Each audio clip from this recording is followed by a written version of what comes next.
Welcome everyone to Spring 2021 New Student Orientation. My name is Vanessa Ayala and I am the head orientation leader. I'll be emceeing today's session along with my fellow orientation leaders. Throughout this half-day program, we will come in and out to connect with you all. We are looking forward to sharing important resources and information with you today. And we can go ahead and watch a brief video from our orientation team now, welcoming you to Spring 2021 New Student Orientation. Down south, hood baby, make all the girls go crazy, go crazy. Go stupid. But you smart like an A+ student. Right now, looking for your love right now. La la la la. Up, down, all around. Turn my stomach upside down. La la la. I found your hair tie in my car. I could only drive so far without a breakdown.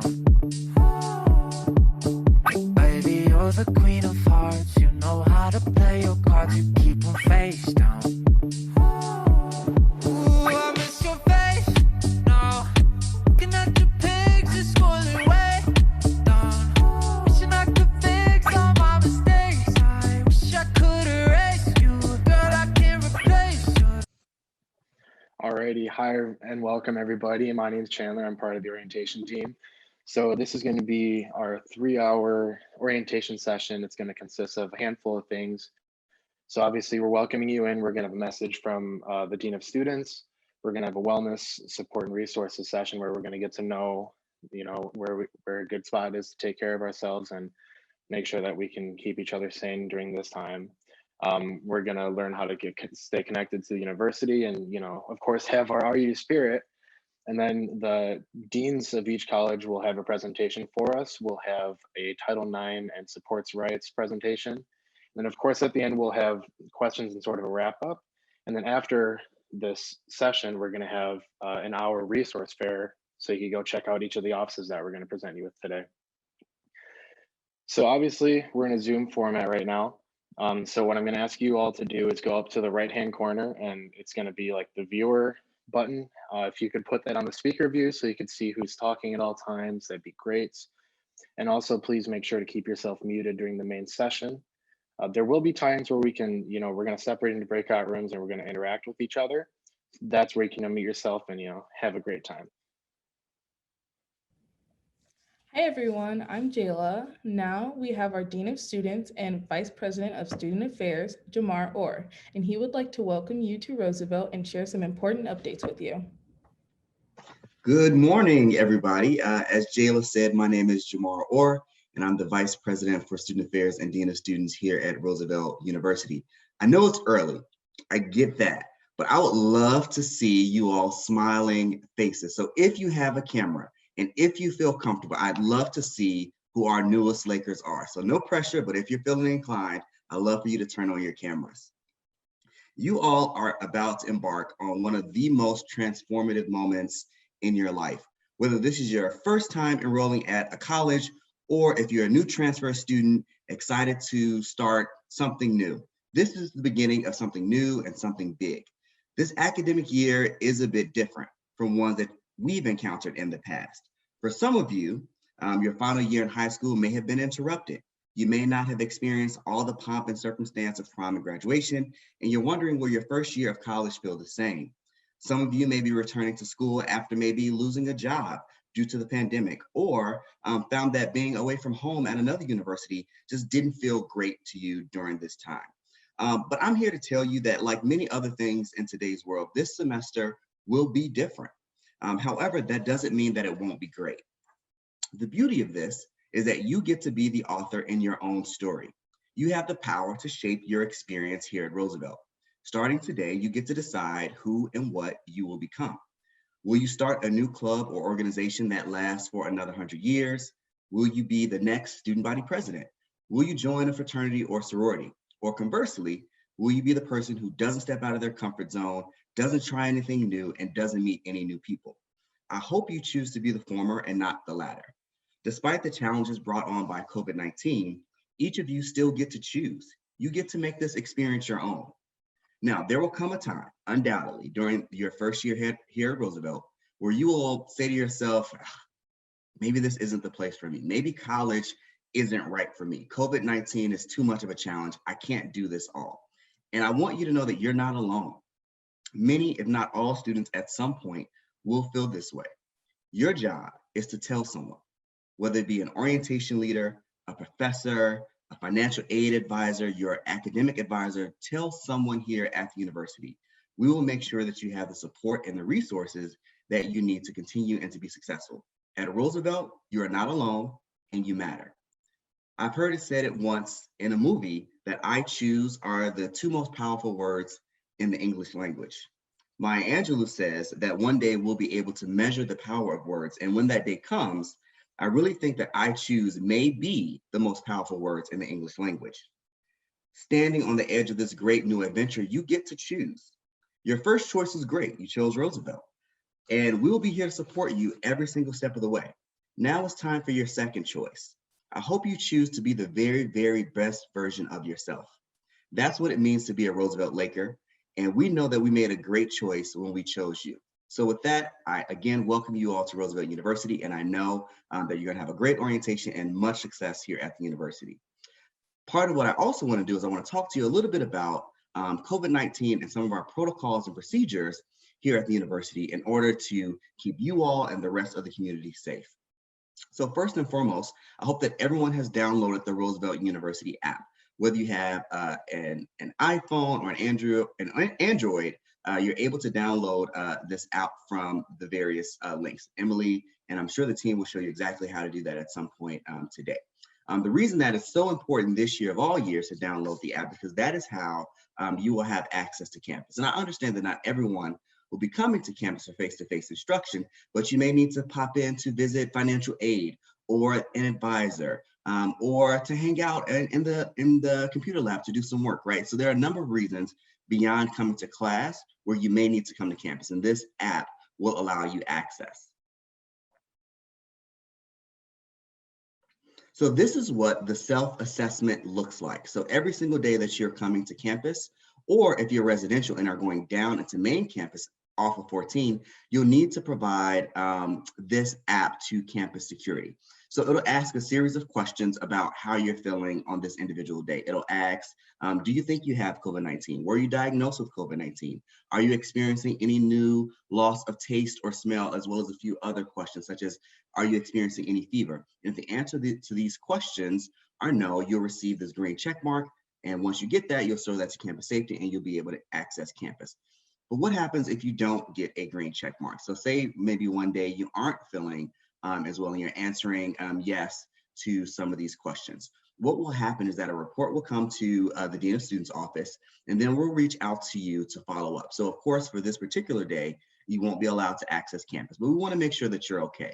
So we're going to talk with you about what symptoms you're experiencing and make a decision as to whether or not we believe that you need to have a COVID-19 test based on how you've answered those questions. So if it is the case that you end up having COVID-19 and the test comes back positive, we'll also work with you to determine when your infectious period was and when you'll be cleared to return to campus. And it's important to know that all of this medical information will be kept confidential. All of the contact tracers have been trained according to the Johns Hopkins University training with COVID-19. So this is all confidential and will only be shared with the individual members of the Dean of Students office. So what will happen if you end up in quarantine or in isolation? For some people, you may watch this, so you may know a little bit about how this process goes, but I want to make sure that folks know how the Roosevelt process works as well. So if you're on campus, so this is for residential students who are quarantining here, if possible, as always, and this is true for both groups, you should continue doing work, your school work, for as long as you're able. If you get to a point where you feel it's just too much, I can't go on in school, I'm just feeling really, really bad right now, we'll work with you to communicate that information to your faculty to the extent that you're comfortable. So maybe you don't want them to know that you have COVID-19, but you are okay with them knowing that you're dealing with something that's preventing you from doing work. We'll work with you individually to determine the best way to craft that message to your faculty based on your comfort level so that you can receive extensions or possibly incompletes depending on where in the semester we are. Then we'll also be checking on you daily if you're in quarantine in the residence halls, providing you regular meals from our dining center. as well as just checking on your welfare and well-being. Off campus is a little bit different. We won't be checking in as regularly. There'll be weekly check-ins, but we'll also still be keeping tabs to make sure that you're still doing well. And if you need any support in terms of reaching out to faculty, we'll be providing that to our off-campus students as well. So how long will one have to be in quarantine, and how do you get out of quarantine or isolation?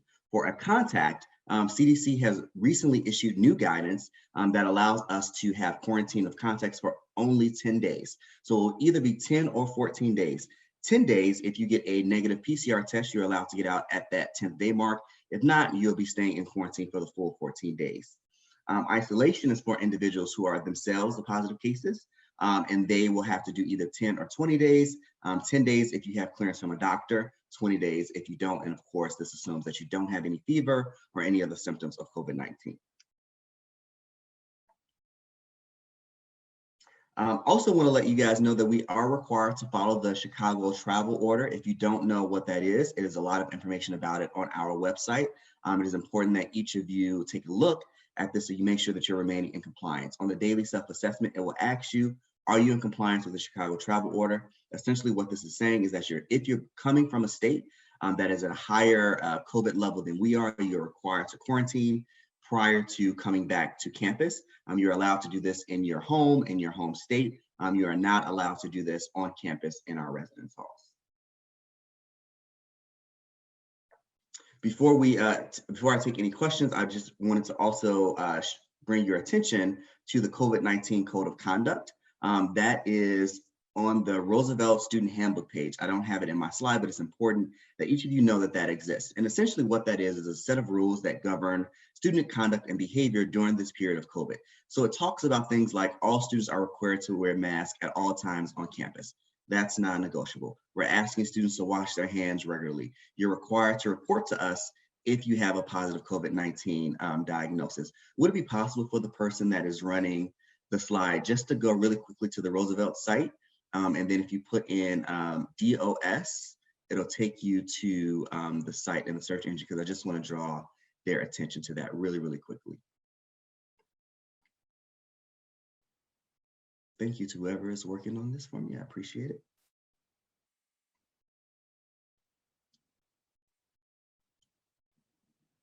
Yep. And then go to student concerns and misconduct at the top, and then scroll down to addendum to student code of conduct, COVID-19. The third thing at the top, I think. Yep. Okay, so this is what I was referencing. So take a few minutes at the end of the day just to review this so that you're aware of what our rules and regulations are as it relates to COVID-19, because what is most important, of course, is that every single one of you is safe and that our campus community is safe. So if you haven't already seen this, please make sure that you do that so that you're aware of what our rules and regulations are. So with that, I want to open up. If there are any questions, I'd be happy to take those at this time based on anything that I've shared. Jamar, real quick, did you want to touch base on security in reference to cybersecurity? Yes, thank you so much, Emily, for reminding me. So one of the things that we have seen since we've been online is that we've seen an increase in hack attempts of our student emails. And so you may see in your time here at Roosevelt an email that comes from an external user. All emails from external users will say external user at the very top. Be careful when clicking on any links. If you receive an email from any person that's saying, hey, you can get this money, it's probably not real. We will likely never send you an email with an offer of campus employment that way. All of our campus employment is through a system called Handshake through Career Services. We will not email you with job offers for money. Do not click those links. If you do, it will likely open up your computer to a virus or malware. We've been seeing a significant increase of this, not only at Roosevelt, but at colleges and universities across the United States, since more people are fully online. So we did want to make sure that we shared that information with you all as well.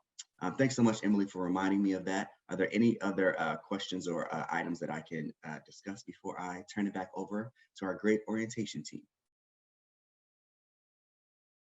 I don't think I see any hands or chats. So thank you so much. And I'm going to turn it back over to our OLs to continue on with the schedule.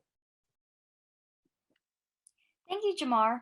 As he stated, we want to make sure all students stay safe and healthy during these times.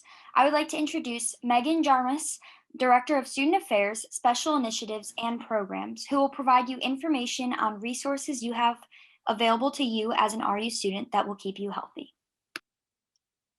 Good morning, everyone. Welcome to orientation. Thanks for joining us today. As was mentioned, I'm Megan Jarman, and I have the great pleasure of sharing our wellness resources with you, as well as helping you navigate the health and wellness resources throughout your time at Roosevelt.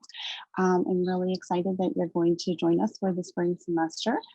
And I would like to start out by letting you know that our goal in health and wellness is to really support you and your needs throughout the semester, just making sure that you are healthy. Student safety, as Jamar just mentioned, is our #1 priority as we prepare to return to campus this semester. And we're really proud of all the students who are here with us in the fall, because they really helped us navigate the COVID-19 protocols that we have set up in place for you to be here safely if you choose to return to campus. I know that each of you will be diligent in your interactions, both at home and in the Roosevelt community, to keep us all safe. Information for links and all these services can be found easily by going to the Roosevelt University website and searching health and wellness, and that will bring you to this page that you're seeing here now, where you'll see my contact information, as well as when we switch to one of our future slides, you'll be able to see the other links that are available on this website. So first of all, I want to go ahead and talk to you about our student health service. It's a really great option for students to have this year. It was implemented, and it's a fully virtual service. You can utilize this through an app, by the web, or just over the phone. The partnership is with the Virtual Care Group. It's available for all currently enrolled Roosevelt students, and it's available whether you are here in the Chicagoland area or joining us from a remote out of state or out of region location. Our administration felt that it was critical for all students to have access to both medical and mental health services especially during this time, so that you could have access to care when and where you needed it. And this service is really great. I want to point out the fact that it is unlimited access to care, both for the medical side and the behavioral and talk therapy side. What you're seeing here are some of the common services that they usually treat for, but they'll talk to you really about anything and to help you with any medical or counseling need that you might have. So it's a really great service. Some of the, like I said, some of the common medical conditions would be like if you have a fever, diarrhea. They cannot diagnose COVID-19, but they can discuss symptoms with you and discuss what your next steps might likely be. And then as well, on the talk therapy side, you can talk to a licensed therapist really about anything. These are just some of the general areas that they have therapists available to talk to you if you need. And all of this is part of the mandatory student health fee that was charged this semester as part of your tuition. And there's no fees for these visits beyond that student health fee. So, so really, if you're feeling ill or an increased level of stress or anxiety while you're taking classes, it's a really great resource that we want to make sure that you have access to. And again, it's unlimited care at no additional charge. They can offer you prescriptions if they feel that that's necessary, and that would really be the only additional cost if they have to send something to a pharmacy for you. So please keep this in mind because it can really save you both time and money in terms of not needing to leave your house to have an appointment, as well as not having to pay any copays or out-of-pocket costs at an urgent care or doctor's office. So we'll move to the next slide and I'll show you a little bit more of our student health and wellness page is what you're looking at here on the top left-hand screen. This is where once you get to the page, you can easily access the virtual care group by just clicking Seek Care Now. The button will link you directly to the page set up by the virtual care group for us at Roosevelt. And this is where you can click, you'll see it says click here to activate your account, or you can do so by texting the number 635483. And once you get to the enrollment page, you'll have to set up an account. And this is a personal account to you. We at Roosevelt do not have access to this account. Obviously, what you're doing once you get to this point is entering any of your medical information, and the doctors will work directly with you once you have your account set up. So there's no concern about any information getting shared with us here at Roosevelt that you would not want shared. So you can just register by entering your full name. They register you by the way it appears on your student ID. If you haven't come to campus to get a student ID, feel free to reach out to me and I'll let you know what name or the way that your name was entered in the system. Then you will need to have your actual student ID number. That's the number that you'll enter in place of the member ID that they're asking for. And then they'll also ask for your student email address, which is the email account, obviously, that you were given as a Roosevelt student, and it would end in at mail.roosevelt.edu. So please make sure that you enter those three parts before you can schedule your session with a doctor. And again, if you have any questions or issues registering, you can contact me directly and I will do my best to either check the information that we shared or put you in touch with the care team that virtual care group has available for our students. Now I'm super excited. As great as the virtual care group is, I'm even more excited to share the wellness platform that we have recently implemented. I believe it's actually launching today. This is the first day that it's available for students to access. And we have a little short video clip to share that information with you.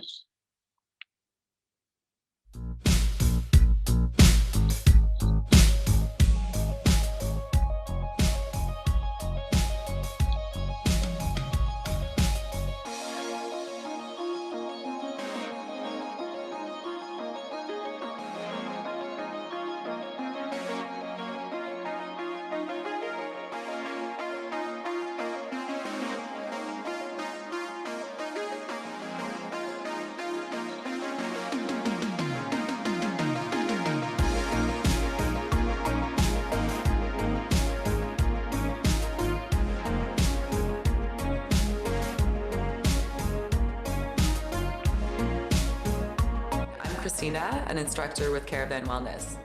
Here at Caravan, we've designed a life-transforming online wellness platform for you to discover all the best in wellness. All right, so that is our exciting information to share. Really, this wellness platform has everything you might be interested in to take care of your physical and mental health. We are so excited to provide this for students this semester at no additional cost. It is free to you and it is open now for you to register. So I would really encourage you to link to it either through Laker Connect or by going to this website here, caravanwellness.com/Roosevelt University, and that should take you to the registration page that we're showing you here. This one is a little easier to access in terms of registering. All you need is to enter your name and your Roosevelt email address. So thank you for taking us directly to the page. That's great. And really, once you sign up, you'll get to a page on our next slide where you can view especially arranged set of videos and health and wellness information that Caravan helped us provide just for Roosevelt University, or you can search through their really vast library of videos, both for exercise.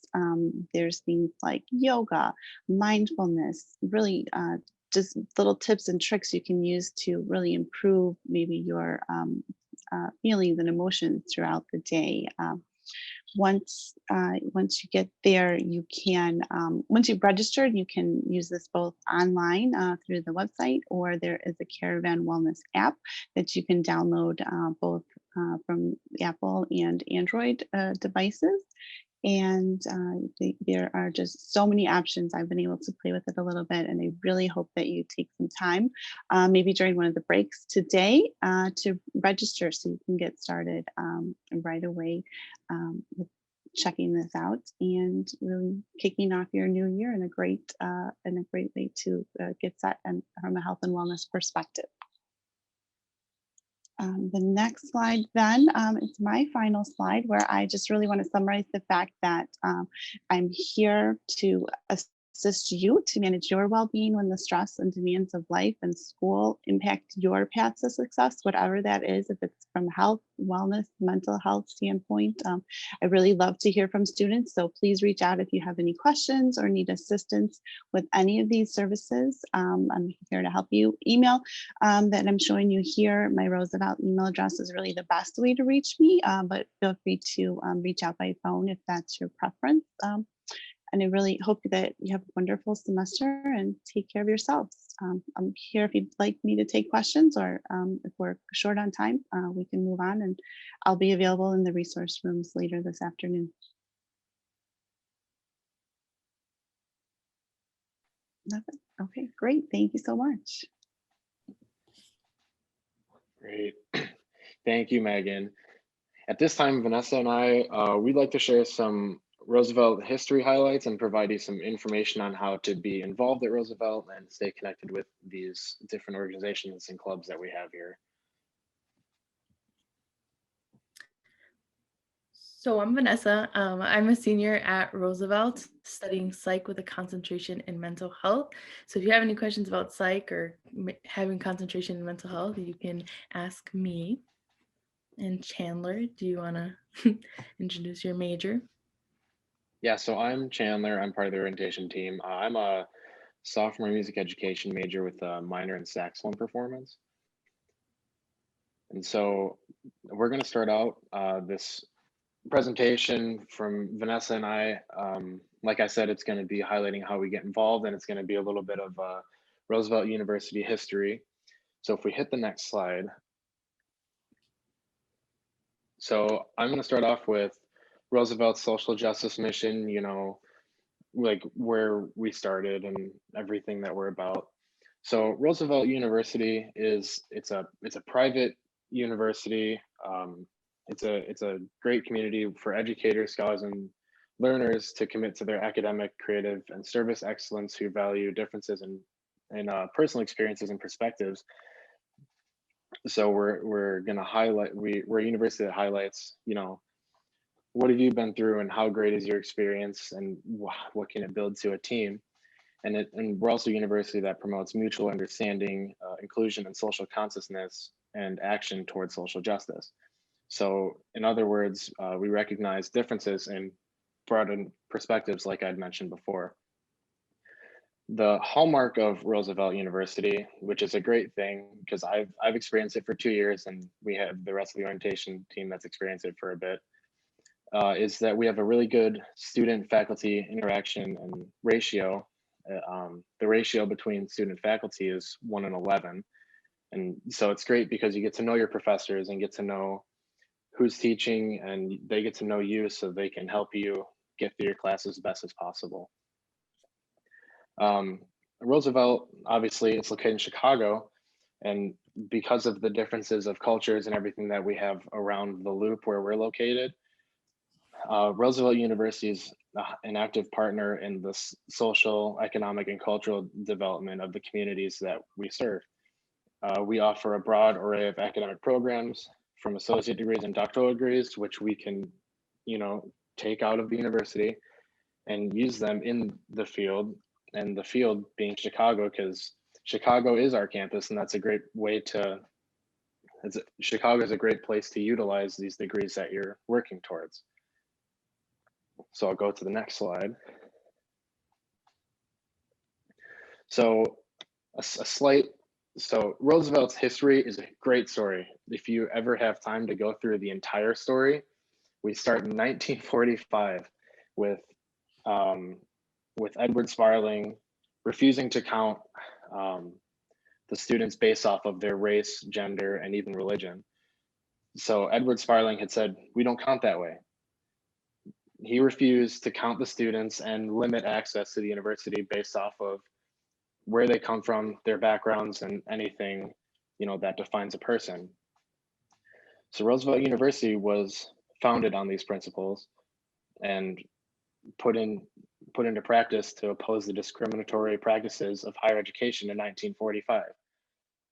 So Edward Sparling and 62 faculty members agreed that this shouldn't be a limitation to what universities will allow students into.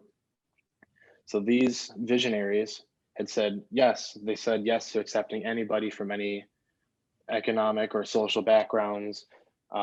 They said yes to academic excellence, building a community that challenges everybody, not just certain people. And most importantly, they said yes to a place for everybody to feel like they belong and to create a community of inclusion.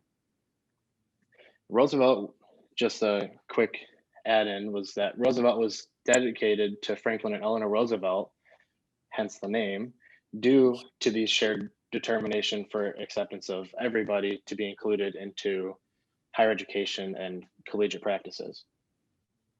Yeah. Next slide.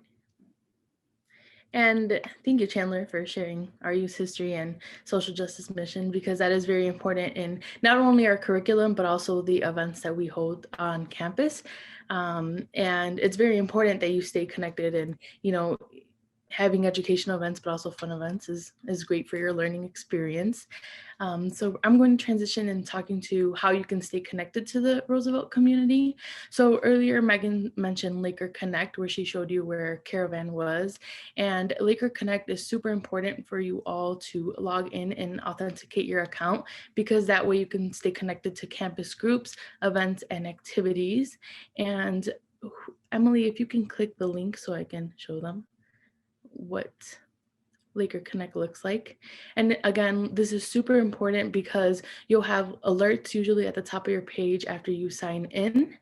And once you sign in, Emily, oh, okay, there we go. So you see the alerts at the top, and again, like spring classes begin on Tuesday. So this is very important because anything that is an alert or anything that is new will be right at the top of the page. Right under, you'll see memberships. So we do have organizations and clubs that you can be part of, and they will be listed there if you are a member in any of them. And again, at the top, there's a tab for organizations on campus. And if you go back, you can also see the events that will be hosted on campus. So Laker Connect is super, super important because not only do you see everything about the university, you see what events are being hosted, what's next, and the link for all of these events. And again, as Megan mentioned, the wellness app is there. So everything is there, everything you can think of, news, organizations, and events. So again, super important that you keep up to date with that and you can stay connected with that very easily. Another way you can stay connected is with the Are You Laker Life blog. So that is a student life blog, and there they have announcements. So you can also reach that through Laker Connect. So this is what it looks like.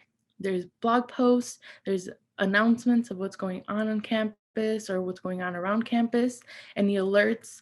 And you can also submit an announcement there. So it's very important that you stay up to date with that.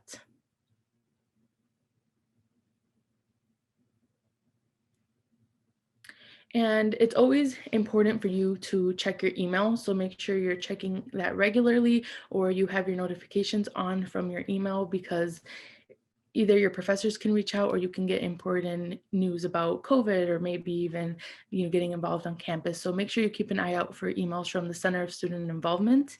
And you can also follow Roosevelt and CSI, which is the Center for Student Involvement, on social media. You'll see a lot of posts going on or just anything else that's going on with the university. You can see it there.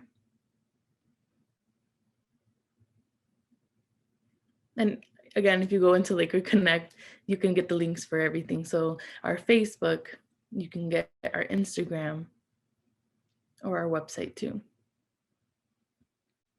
So it's very, very important.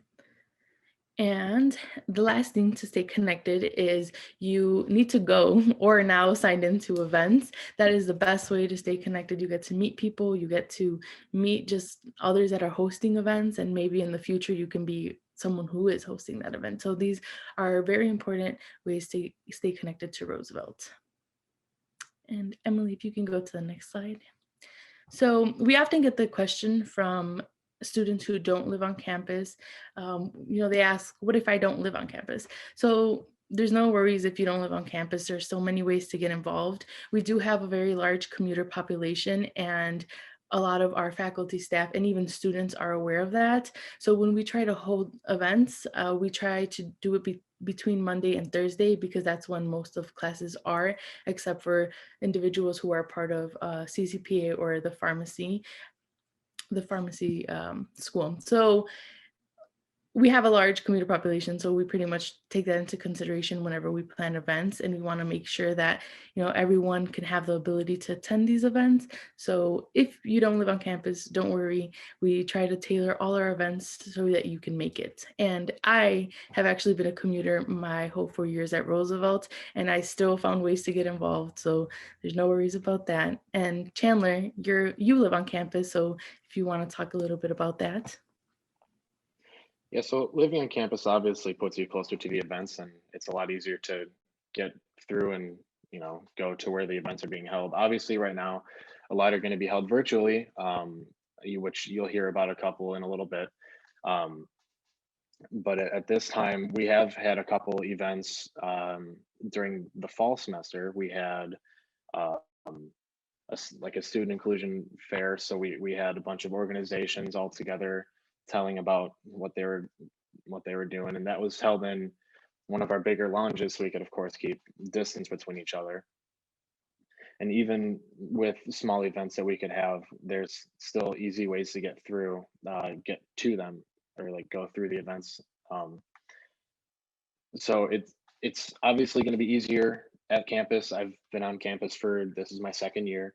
So I just take an elevator down, but of course there are the commuters who take the CTA, because you're given a CTA pass through the university if you don't opt out of that program.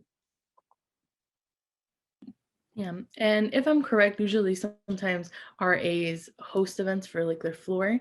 I'm not sure how that's going on right now with COVID or what the exact regulations are, but if you do live on campus, don't worry, there's still ways that you can get involved. And again, a lot of clubs and organizations have been moving their events online, because that's the only way we can really stay connected now. So it may be even easier now for us to stay connected, because you really just click a link and you get to see your friends.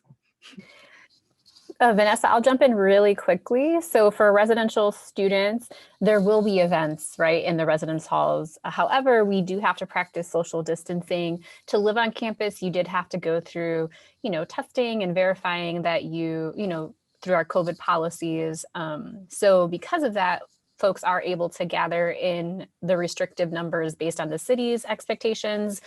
So we are allowing up to gatherings of 10 using social distancing protocols. However, so that folks know, for students who are commuters right now, it really only is virtual events. And the reason for that, until further notice, until the stay-at-home order of the city of Chicago is lifted, because it still is enacted, just as a reminder for folks and as an awareness for folks who are coming to the Chicago area from somewhere else. So just wanted to chime in and give you that information. Thank you, Emily. And you can go to the next slide. So here we're going to talk about the Center for Student Involvement. So if you really want to get involved, the Center for Student Involvement is for you. So the Center for Student Involvement is also called CSI for short. So CSI is in charge of, all the student organizations and clubs on campus, also 3 boards in specific, and of course orientation leaders too. So if you're maybe interested in being an orientation leader next year, or for the years that follow your journey here at Roosevelt, then CSI is for you. And Chandler, if you want to talk about SGA. Yeah, so SGA is short for Student Government Association. So I actually happen to be the vice president of the organization right now. So student government is basically we're the voice of the student body. We, me and the president, who is Lily Pribish, we actually do meetings with the higher up administration. So she meets with President Ali, who is the president of the university, every couple of weeks, and we're basically just the system to go. Not really a system. We're the people to go through so we can get your messages across in case of anything that you see going on through the university.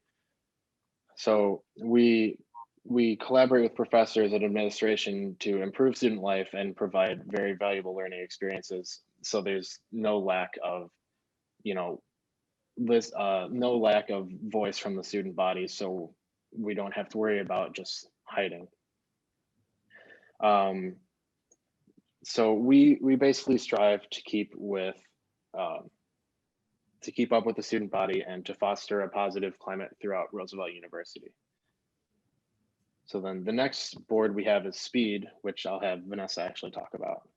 Yeah, so I am the chair of SPEED, and SPEED stands for Student Programming for Enrichment, Enlightenment, and Development.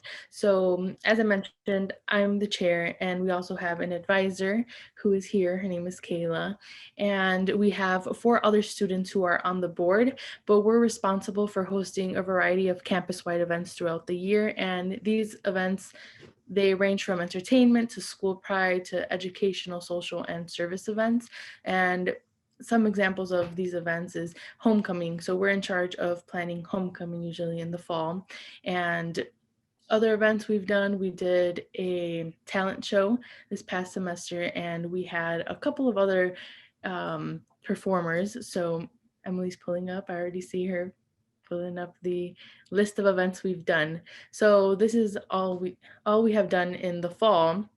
So we've had a movie night, we had a blood drive, we had a virtual salsa night, we had a service day, and we had so many things. So we're pretty much in charge of just planning events on campus for students to have fun, but also to have educational experiences.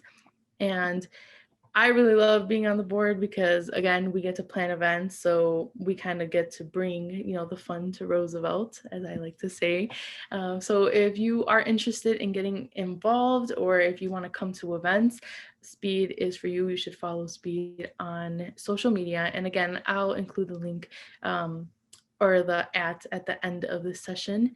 And you can follow us so that you can keep up to date with all the events that we will be having. Also, SGA's, all of their former meetings are recorded and hosted on their site too. So if you want to catch up from, if you're interested in SGA and I want to catch up on kind of what they've been discussing or things that they're working on, you can always watch their General Assembly meetings.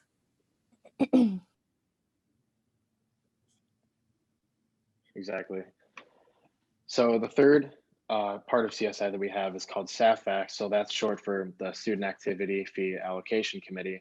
So SAFAC is, their mission is to fairly and effectively advocate funds to student organizations for events that will improve student life and prompt a positive environment, RU. So they basically just take fundings and just make sure it's distributed evenly and we don't have any, issues that happen with it, because our treasurer of student government, actually her name is Stacy, she goes to those meetings. So it's just a place where students can take care of allocation of small budgets and everything that's going on for student events and everything. So Emily's pulling that up.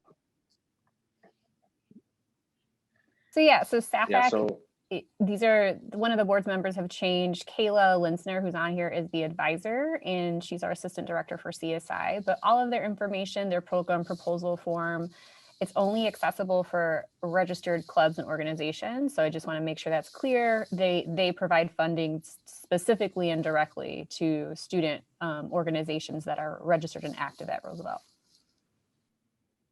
Yes.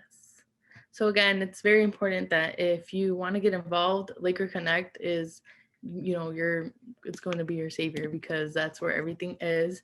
But it's also just important to get involved in general, even if we are, online right now, because you never know when you will need maybe a letter of recommendation, or you never know when you can just have like those resources. So networking and making those connections are super important. And like I said, like I'm the chair of SPEED, but I started off as just like a member, and then we implemented chair, and I had the opportunity to become the chair. And the same with like being an orientation leader. I started off after my freshman year, I was actually hired, and I've been an orientation leader since, and then now this is my second time being head orientation leader. So it's very important you get involved. And honestly, if it wasn't for CSI, I don't think I would be as involved as I am right now, because I started off with CSI freshman year. I joined the Association of Latin American Students, and that for me kind of, opened up doors. And I then joined a sorority, and now I am a McNair Scholar too. So I have the opportunity to do research, and, I have someone that's guiding me for now grad school. So again, this is also something that will help you in the long run. So it's super important to get involved. And Chandler, I know that you're part of CCPA, so I know maybe that's a little bit different for you, but I mean, you still got involved with student government, right? Is there anything else you're involved in? I'm mainly involved in student government and obviously the orientation team right now. Of course, when the next year comes around, it doesn't hurt to look through and see what CSI offers for students to get involved in, because there could be different things added each year. So I'm obviously going to look around and get more involved as best as I can. And being as involved, like Vanessa said, isn't bad, because it opens doors so you can get those letters of recommendation, not have to worry about, finding somebody and, hugging them for the rest of your time, so you can get that good student recommendation. And if you also see a club that you are maybe interested in and you don't see it here at Roosevelt, you can start up your own organization. So that's, again, very important. So if you are maybe passionate about something, you should go ahead and, go to CSI and contact CSI to get your own organization started. And then Emily, if you want to click the next slide. So speaking of getting involved and staying connected, for Welcome Week, we do have a variety of events. So if you want to take a screenshot of this, just so you can remember, but it's also going to be in Laker Connect, and all the links will be in Laker Connect as well. So Emily's pulling up the events. So the first thing you see is new student orientation. But for next week too, we have from stress to serenity. So we're going to be having someone come in and just give us tips and techniques to how to improve our well-being. We will also have Sung Beats on Tuesday, January 26th, and he is a beatbox champion. We had him last semester, and it was so much fun. He was showing us how to beatbox, and I'm not great, but we all attempted it, so it was pretty fun. And then we're going to have a pep rally, and then we'll also have a movie night through Amazon Prime. So if you want to watch Footloose, again, Laker Connect, log in to authenticate your account, and then you can click the links there. And this is Emily pulling it up. And then we will also have Fitness Friday, and that I don't know, I've never been to a Fitness Friday, so I'm actually excited to go to this one. I want to see what's up. We're going to be having one every Friday, so stay tuned for that. And then we will also have the Student Involvement Fair, which will be February 4th, and that is where you will get to see all of the student clubs and organizations that we have on campus, the frats and the sororities as well. So again, log into Laker Connect so you can have that link to access it. And it's going to be it's going to be through Zoom, so you just get put into a breakout room, and that's how you will be able to interact with the heads of those clubs and orgs. And a couple of events that I missed is on campus. If you live on campus, there will be an inauguration watch party at 12 p.m. And then there will also be MLK keynote speaker at 1 p.m. on Thursday, January 21st. So again, if you want to screenshot that last page or go to Laker Connect, because I will be plugging Laker Connect a lot because it's very important. And we have our confirmed speaker for MLK Day. It will be Reverend Jeremiah Wright, who will be speaking on the history of resilience and the civil rights movement and the history of resilience of the African American community. So, yeah. And then our last slide is just our social media. So you can again follow us on social media to stay connected. Our Facebook and our Instagrams are linked usually. So anything that you see on Instagram will be on Facebook. But if you want to take a screenshot of that, Roosevelt U for the Instagram is the main Roosevelt account. Then Roosevelt CSI is for Center for Student Involvement. Speed Chicago is our programming board for events. And then SGA is Student Government's social media. So go ahead and take a screenshot of that so you can follow us. And that is it. If you all have any questions, please feel free to ask us in the chat or now. And if not, that's okay. You can still chat us later.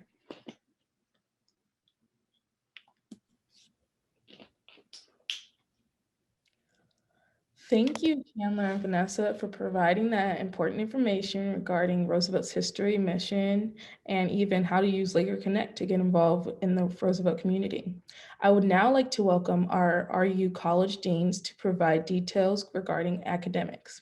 I would like to introduce Cami McBride, the Dean of Arts and Sciences, and she will be leading their presentation. Dean McBride, take it away. Good morning, everyone. I hope everyone's awake. And I hope everyone's ready to play a game. That's what we're going to be doing. I'm going to go ahead and share my screen so that you can see what I'm talking about. All right, I hope some of you have played Kahoot before or have played a Kahoot before. So basically, you can either open another browser window or you can play on your smartphone. So you go to www.kahoot.it or play on your smartphone. Orientation leaders, you're welcome to play along as well and see how much you know about Roosevelt. That would be great. So we're going to go ahead and play Kahoot, and then we'll do introductions. All right. So go to kahoot.it, and I'm going to go ahead and pull that up now as well. And you'll hear the music soon. So this is just a short quiz. Doesn't count towards your grades. Don't worry. All right, there's the pin you need to be able to play our game. So go ahead and open a new browser window and enter that pin or play it on your phone. Once we have a few players, we'll get started. The pin isn't showing up. No? Uh-oh. All right. Hold on. I will make sure to show it. Let's see.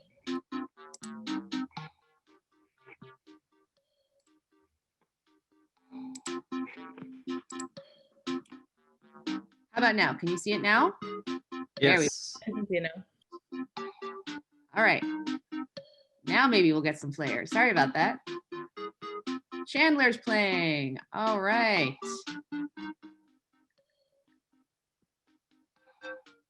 Great. Everyone's ready to play. This will wake us up this morning. This and this music that's kind of an earworm, to say the least.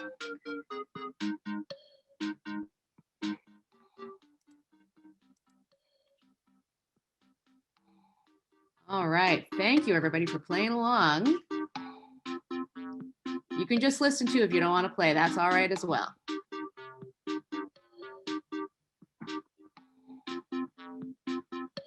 Okay, we're going to go ahead and get started. Here we go.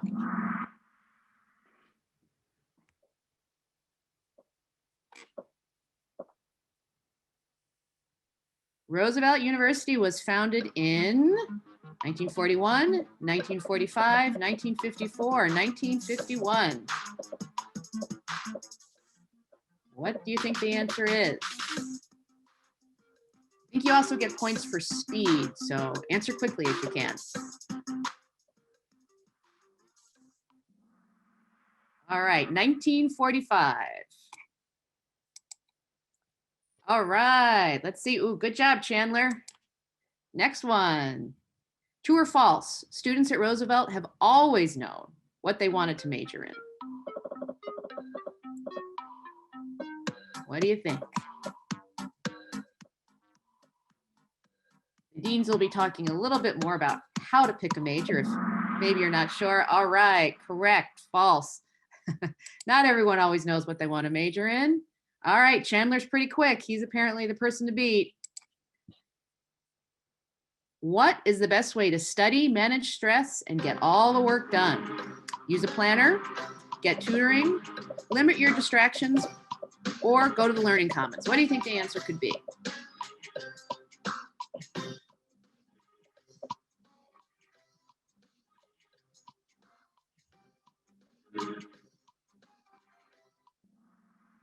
All right, they are all correct. All are great ways to study, manage stress, and get all the work done. Who was quick? Oh, Alex has moved up. What classes are the most beneficial to my career or future studies? All of them, challenging ones, the ones that interest me, or easy ones? What do you think the answer could be?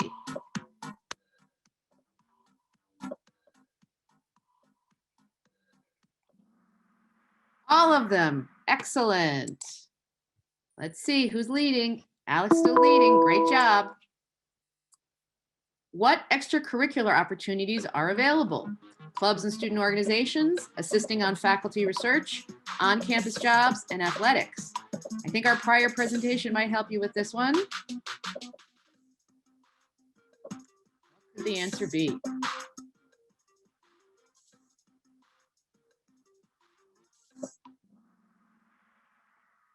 All of them are correct. All right, who's in the lead? Hillary, moving up. Great job. True or false? It's easy to find a balance between a social life and academic work. This is one of my favorite pictures. Hopefully no one will look like that during this semester. What could the answer be? False. It's kind of hard to maintain a balance, but that's what we're going for. Let's see who's in the lead. Up, Chandler has moved back up. Just a few more questions. Getting involved on campus will allow me to integrate myself into the Roosevelt community, prepare me for my future and next steps, connect with faculty, staff, and students, or all of the above. Hopefully you were listening in the past half hour and you know the answer. What could it be?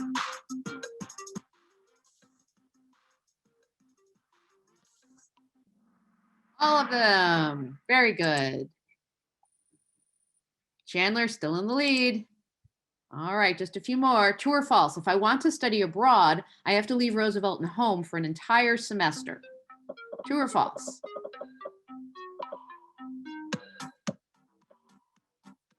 What could the answer be?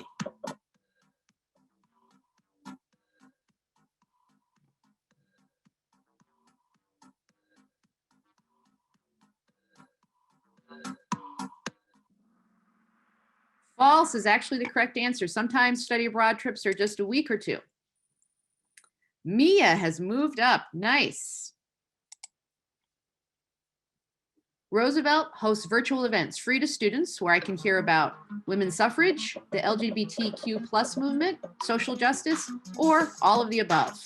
What do you think?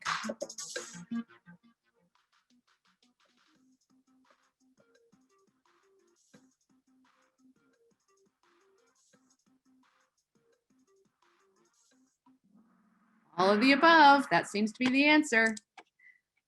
Let's see who's in the lead. Mia holding strong. All right, just 2 more questions to go.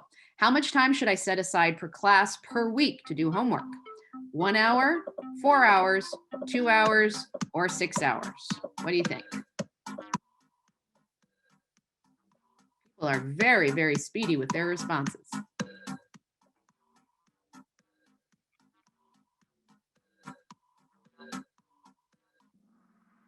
All right, 6 hours. Yes, definitely want to set aside enough time to get good grades. All right, good job, Mia. All right, our last question. Let's see if you can be speedy. What is the best way to address my professor? Professor last name, hey you, teacher last name, or none of the above? What do you think?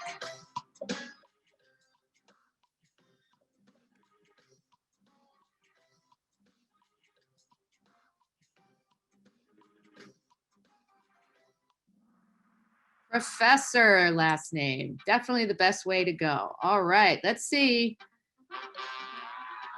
All right, Lord Bigness, good job. Julian, good job. And number 1, who's the winner?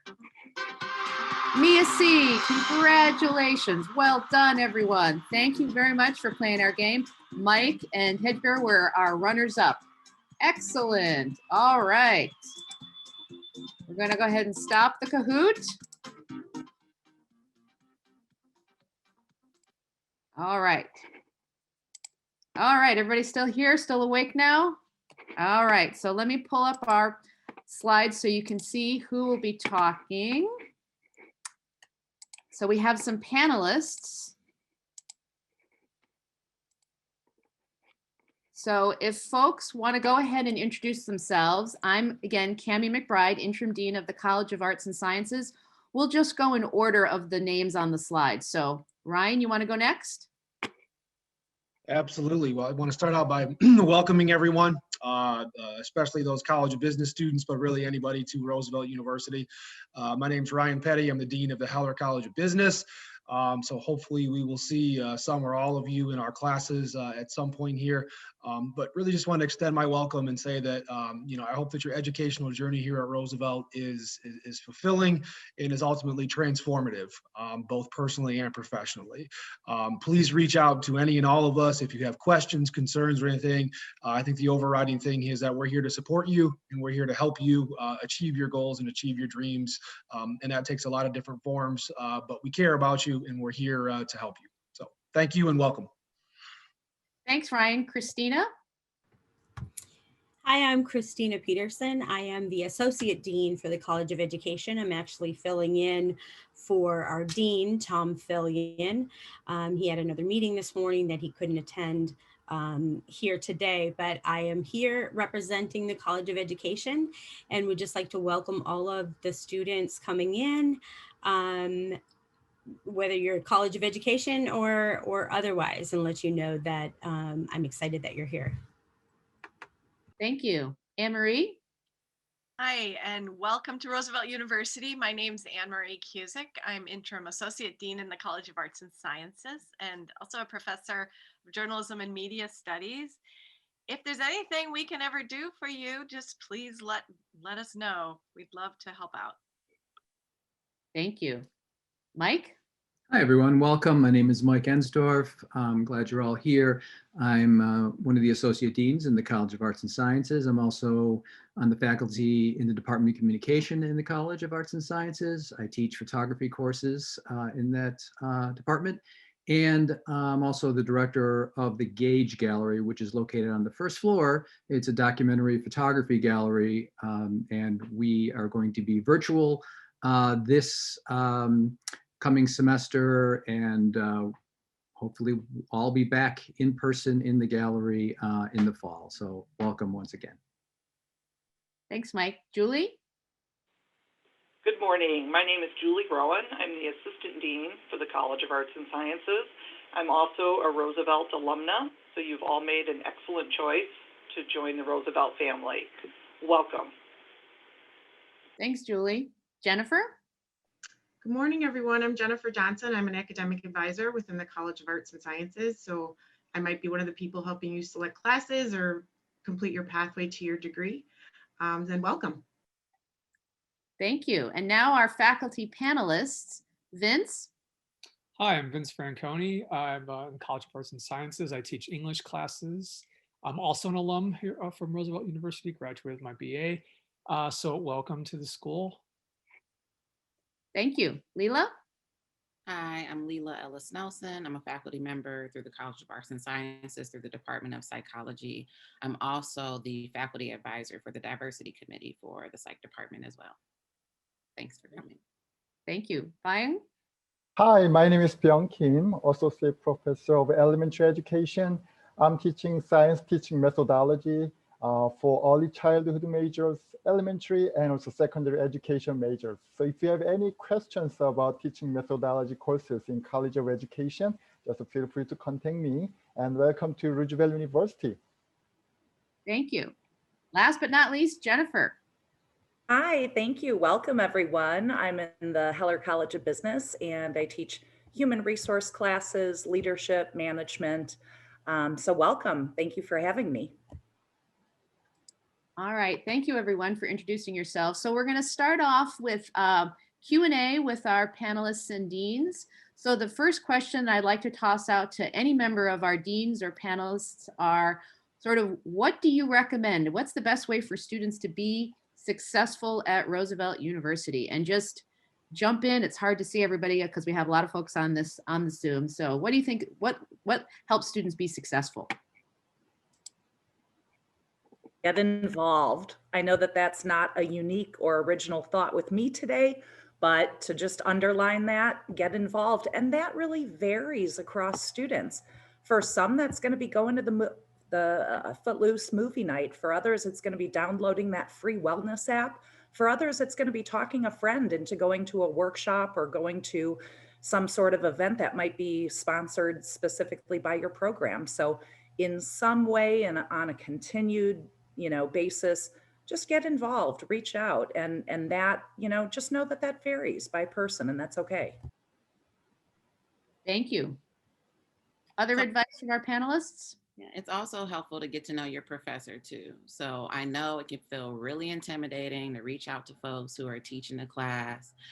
Often I hear, well, I don't want to bother you, or you seem really busy, or I didn't know if it was okay if I could actually call or text or email you. Yes, it is always okay to be proactive and reach out to us independently, to speak up and be an active participant in the class. We want to hear your voice. And the added bonuses of us getting to know you also comes in at the end as well, when we're working to do things like grading or trying to find additional resources or supports that may be unique to your unique challenges or your unique skill set. That only happens if we can really connect to what you need as an individual, and we can ensure that we can provide you the best quality of care, because our ability and desire to help you isn't just academically getting you to pass a class, but it's to also make sure that you're a healthy, well-rounded, functioning human being as a whole. And that needs to also include us being able to have that personal dynamic. So please introduce yourselves, get to know us. If we're providing our numbers or email addresses, please use them. You are never bothering us, and you are always a priority. So just let us know how we can best support you. Well said. Thank you. If I may. Sure. I would also say get very comfortable and familiar with the Learning Commons, which is another thing I do. I'm right, Karina, there you are. Yeah, there's one of our peer mentors.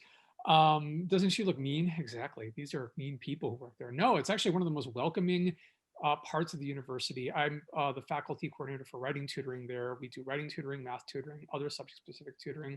We also have peer mentors who are wonderful people that help a lot of incoming students acculturate to the school, develop really good study habits, but more than just looking at the Learning Commons as a place to get help in a traditional tutoring kind of aspect. You also enter a community. It's very, very much a place that privileges and prioritizes community, people getting to know each other, hanging out. It's a very laid back environment where studying gets done, where relationships get built. And I think it's really important to being a productive part of the university. Don't be afraid to seek it out. Don't be afraid to come see us. I'll be talking a lot about this in many capacities. Thanks. Also very true. Other of our deans or faculty panelists who want to give their best advice on how to be successful. I'll go. I think maybe echoing some of the words of my predecessors who have gone before me, which I absolutely agree with everything that they've all said. You know, don't panic. You know, there's going to be times of adversity. There's going to be times where things don't go 100% your way. You know, where maybe you fail something, where maybe you don't do as well as you thought, where maybe you feel like you're just in kind of a difficult spot. That's a natural part. College is a journey, and there's a lot of life that comes at you in those, you know, 4 or 5 years. Realize there's going to be ups and downs, but that's part of the journey. And realize that there's so many people here who care about you, who are willing to help you, and so many support resources here to help you. So, you know, when you get to those times where maybe you're feeling some type of way about something and it's a little bit, you know, things aren't great, just understand that you can reach out and there's a lot of people who want to help. Thanks, Ryan. I think Mike was going to say something. Yeah, what I noticed in a lot of my classes, students who kind of arrive slightly, you know, earlier, like a minute or two earlier, and settle in into the classroom instead of running in right at the last minute, or God forbid, after the class starts. I think that a couple of minutes of settling in is, you know, if you could, I know classes are stacked, and we're talking about, of course, in-person classes, but even when we're remote and online, popping in as you know, the faculty member is starting the class is, you know, disruptive and can, you know, really throw things off for other students. So I just, you know, it's a small thing, but, you know, I noticed the students who arrive slightly earlier than, you know, a minute or two earlier than when the class starts, by and large, I notice them as a faculty member, and, you know, they do that consistently over time, and they're great students. So just, you know, keep that in the back of your mind when you're, you know, both remote, you know, and also in person. Thanks, Mike. As we go along, students, if you have specific questions you'd like to ask any members of the Dean's Office or the faculty panelists, go ahead and throw them up in the chat. We have some prepared questions that we're going to ask folks, but then we will definitely answer your chat questions to the best of our abilities. So I'd first like to ask Vince and Leela, if students are having a problem with Zoom, with the coursework, what should they do? I'll go, I suppose. It's already been said, but it can't be restated enough. Talk to your professors. I've always found that the students who come to me with any kind of concerns they're having about not grasping the material, or trouble with deadlines, or anything, or just getting to class when we would have in-person classes, or even now in Zoom, just getting to class, sometimes there are real reasons why people are having problems. And so I would say, if you come to me and we talk about it, like, we can probably find a workaround. So there's always this sort of fear, I think, of, if I talk to my professor, they're going to just get mad at me, or it's better for me to just figure it out by myself and just go it alone. Like, that's never really the case. Students always have unique situations, and communicating them to your professor, like most of us, I think, are pretty reasonable. And we want to help you succeed. We're not here to just start you off with an F and just be like, you're going to get this F and I can't wait to fail you. We want all of our students to do very well and to help them succeed. It's sort of part of the student-teacher relationship, really. And the way that I think that is improved or facilitated is through a lot of ongoing communication. So email us, it's been said already, email constantly, like, I will get back to you, we will get back to you, call us, come to our office hours. These are all avenues of communication that we present to you so that you can take advantage of them, and we can address any issues that you're having. Even if it's technical things that I'm really not the greatest person when it comes to a lot of technology, but I can probably steer you towards the resources that you would need, even if I can't answer the problem. Yeah, and just to piggyback off of that, download the Blackboard app. So you can also get a lot of the information you need from your classes put directly on your phone. I also recommend that students turn on the notification setting in Blackboard. That way you can see if your professor made an announcement, you can see if they made a post, it'll say this assignment is due in a day or 2 days or something similar to that. Excuse me for not knowing the exact time frame there. But you can also add your school email to your phone as well. A lot of us, as you can see, keep our phones by us at all times. So keep your student email account also loaded on your phone, gives you additional access. when professors give you their contact information, save it to your contacts. That way it's not something you have to dig through emails to find or pull up a syllabus to get access to. Also, make sure that you are utilizing your campus resources. Form study groups. I know that was something that really set some of my students apart in my abnormal and basics in my psychopharmacology classes, or excuse me, psychopathology classes. They set up study groups. They met on a weekly basis to really go over the material. They bounced ideas off of each other related to their assignments. They also, like other folks have said, they went to the Learning Commons. And you also want to use counseling services as well. We have a counseling service. I'm sure you've heard about this already, but utilizing mental health resources is also something that can really help you feel centered and grounded in your work, because a lot of the time you're bringing in anxieties or depression, other mental health challenges that may be sometimes fixed, and sometimes they just may be in the moment, and you need an additional outlet in order to deal with those. So please utilize your student organizations, student groups, utilize your peers, make sure that you're reading your syllabus through. If you ever have questions about changing your major, there are also great people that you can check in with that type of information about. Download the apps, make sure you have the contact saved, and make sure you have that email address on your phone. Thank you. All right, our next question, I was going to ask Jennifer and Christina. How can students decide on a major? We have both new students and transfer students, but how do they make that decision? What do you recommend? I would recommend talking to a lot of different people, including students who are students that you come across, students that are in the same program, different programs. Talk to other students about courses that they like. When you go through courses, think about what it is that you like and maybe don't like about it.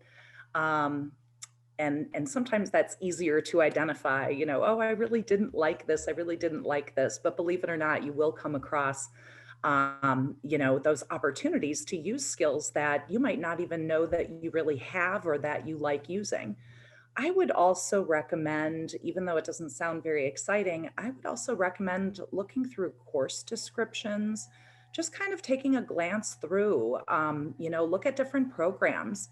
I know that when I was in, you know, high school and starting college, I really could not have told you all of the areas that, you know, that I know about now that are in business and all of the different types of jobs and skills and stuff that you get to do. And I know that that's the case for other majors as well.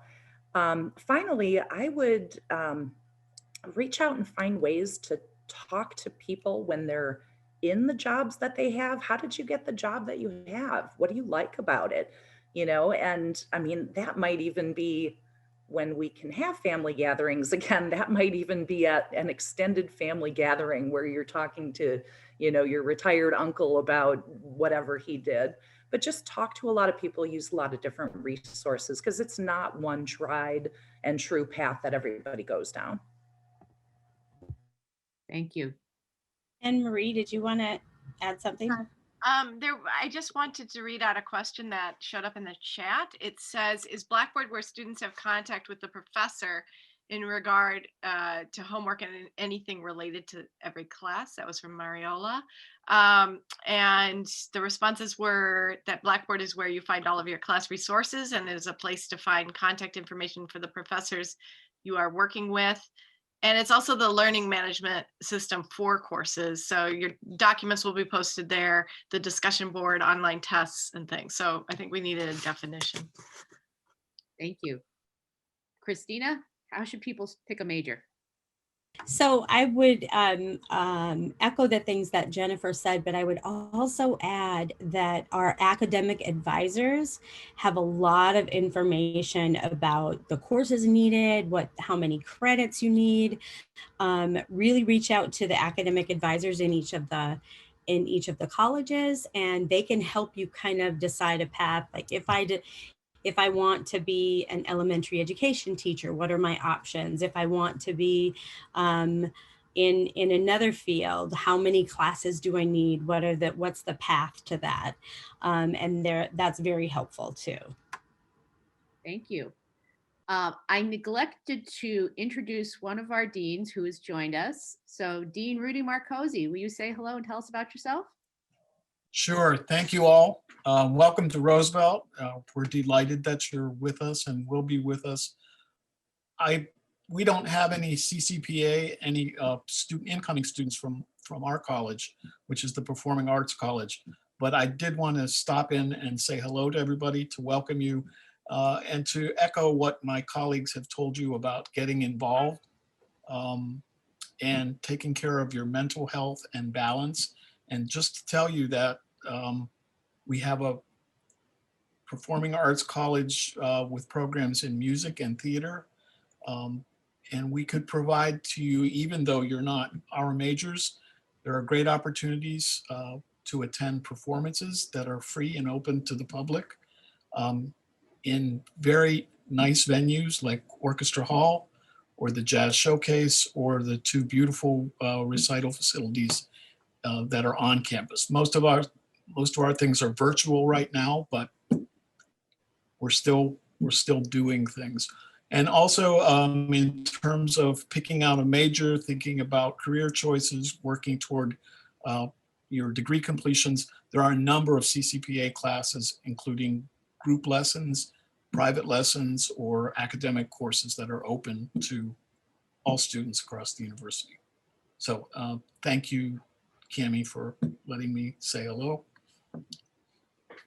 Thank you. All right, Anne Marie has another question there. I think something from the chat. Go ahead, Anne Marie. There's a question, I think, specifically for Dean Marcosi, asking how to get involved with the Performing Arts Department, such as technical or ASM roles. Technical roles. Oh, also, I neglected to mention, we employ a large number of student employees, both in the theater and music conservatories for things like, exactly like technical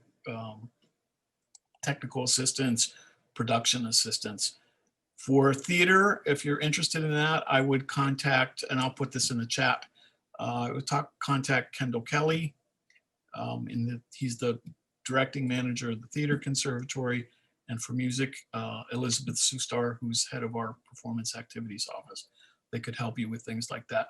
Your advisor or any of the faculty or administration in the conservatories can help you with academic courses or lessons or things like that in terms of registration and availability. Thank you. All right, we have another question. This one's for Vince and Byung. What's on the syllabus and why should students bother to read it? What is the syllabus? We've been talking about it. What is it? Yeah, the course syllabus gathers all the important information about your class in one place. You may feel bored to read all the text in course syllabus, but I think it's very important. If you have questions about class schedules, assignments and due dates, office hours, or class policies, your professor will probably say it's on the syllabus. So when you have questions about how your class works, check your syllabus first. So Vince, do you want to add more? Sure. The syllabus is, I see in the chat, Karina wrote that it's the most important document indeed, and I will echo that. The syllabus has all the information you're going to need to know about the class in one document. It is usually a pretty long thing, but it's often referred to as a contract between the student and the teacher. The idea being, I as the teacher am presenting you with this document, and you, by staying enrolled in the class, agree to the terms. And it often kind of seems like we're holding you to something, but I encourage students to look at it the other way around and say, if I have a course policy, I have to be held to that as well. So to me, I try to communicate it to my students, like the syllabus is essentially a contract that I'm giving you, but I'm also held to. So anything in here as far as grading, as far as assignments, if I stray from this completely, you can kind of talk to me about it. And there is usually the idea that we may change some policies as the semester goes on, if, especially in the era of Zoom, or frankly, all still kind of getting our feet wet with this method of instruction and learning. But nevertheless, like the syllabus keeps the teacher grounded, the class grounded, and the student grounded. So it has all the expectations that you'll need to know for successfully navigating the course. But, look at it less as something that we're a bunch of rules we're holding you to, and look at it more as like a mutual understanding of what you should get from this class and what we hope to have you learn by the time it's over. It's a pretty important document for a lot of reasons. It does also have, as was mentioned, the schedule of events, which, is good to know because you can have a little bit of foresight and planning, especially if you, when I've got a major paper coming up on, April 12th of the semester, that allows you a little bit of ability to plan for that and budget some of your time. I've had students tell me that they have hung up their syllabi for all their classes on the walls of their dorms and created a kind of calendar so they can go, okay, my life's going to get busier at this point in the semester. And it's just good to have that knowledge as a plan. Yeah, piggyback to Vince. I mean, when you read the syllabus, you can see the course policies and then grading criteria, something like that. But if you feel unfair or disagreeable, you should let the professor know at the beginning of the course, at the semester. It's not like at the end of semester, the professor's gonna do everything based on the syllabus written policies. But at the end of the semester, if you make an argument, it's not gonna work. So if you think it's unfair or something is disagreeable, you should let the professor know at the beginning of the semester. Yeah. Actually, if I can, yeah, I will second that. I think when we go over the syllabus in the first day of class, it's kind of a tricky day because you have sometimes a 12-page document that you want to go over quickly. So I try to go over the important things, but I always say, read this and ask me questions by our next class. And that's like your first homework assignment. It's really important to do that because if it does seem like there's something that's unclear, you should ask ahead of time because the instructor might think, well, I've written this clearly and everyone understands my policies. And maybe it's not communicated as clearly as we think. Last semester when it was Zoom, it was our first Zoom semester, we wrote our syllabi with that in mind. And the first week I had a student say, this was for an experiential class, you really need us to get 8 experiential credits? How are we going to do that over Zoom realistically? Is it possible to, I see Karina laughing because she knows that's a hard thing to do even when you're on campus. And so I had to reevaluate that and say, okay, well, how can we make this achievable? But it's a good thing that I knew that was a concern week 1 so that I could make a slight adjustment. Thank you. Can would I follow up real quick? Sure. Can I add one point too, Ryan? Yeah, please go ahead. I was going to say, typically at the end of the syllabus, like on page, 12 or 13, it often has the resources that are available at the university. So if you're wondering about how do I get computer support, or how do I connect with a mental health counselor, or how do I go to the Learning Commons? It's usually included at the end part of the syllabus. So I'm going to go to Ryan, who I think has a syllabus comment, and then Anne Marie and Mike had their hands up. I think there's some questions in the chat. Go ahead, Ryan. Dean McBride, you took exactly the words out of my mouth that I was going to say is, the resources at the end, most everybody follows a sort of, syllabus template, and those resources are listed. And I think a lot of times students will look at that and say, well, that's kind of the fine print. I don't need to read that. But you're missing a lot of resources in place to support there. And they're put in there purposely. There's a reason why that syllabus template is created and those resources are listed there, because it's important information, very helpful information. Thank you. Apparently all deans think alike. Go ahead, Mike. Anne Marie, did you have a question before or a comment? Did have 2 from the chat, and they were kind of important. One is about how to get an academic advisor. And Jennifer responded that each student has an assigned advisor. You can find that in DegreeWorks or via the Navigate app. Or email advising@roosevelt.edu. And then another student asked about financial aid. If there are any issues with financial aid right now, it would be good to contact FAS@roosevelt.edu. That's the financial aid services. You can also email me if I can, I'll pass you on to them though. But ACUSAC@roosevelt.edu if there's is anything I can help you with. Thank I you. just wanted to add something just about syllabi. The policies are, university policies and resources are all the same pretty much across syllabi, but not all syllabi are equal in terms of, or the same. In fact, not all faculty members are the same. And, I hear this a lot from students, so-and-so doesn't do it this way, or another faculty member does it this way. And, every faculty member has sort of the academic freedom within the classroom to sort of organize their class based on the discipline and their style and the modality, or, in terms of the modes of teaching. So just know that each class that you take is unique and each faculty member is unique. And that's really the benefit of taking a lot of different classes with a lot of different faculty. So keep that in mind. Thank you. All right, I have another question. This one's going out to Jennifer and Leela. What are some ways for students to get involved? What would you recommend? Well, I know we've talked about it several times, but definitely student organizations, Muslim Student Association, the Latino Student Association, Black Student Union. You also have lots of fraternities and sororities that you can get actively involved in, some of which are honors-based, based on your major, or interest based on a particular field of study. You have things like Are You Green that prioritize sustainability. I know you can't really see it from here, but I have a little mini jungle in the back of me in my bedroom. So definitely one of those things that I tend to gravitate towards. And even organizations that pull on your geeky interests. So things like Level Up, Power Up, if you're into gaming and comic books and manga and things of that sort. But then outside of the student organizations, think about how you can volunteer. If you want a job on campus, I know this came up previously, but working on campus, volunteering at places like the Learning Commons, get involved with multicultural student support services. They have a lot of amazing programs and endeavors that you could actually actively participate in as a member of the audience, but then also by being a participant in their ability to provide these services and workshops and outreaches to everyone. See what's going on within your department. Like I mentioned before, I'm also the faculty advisor for the diversity committee through the psychology department.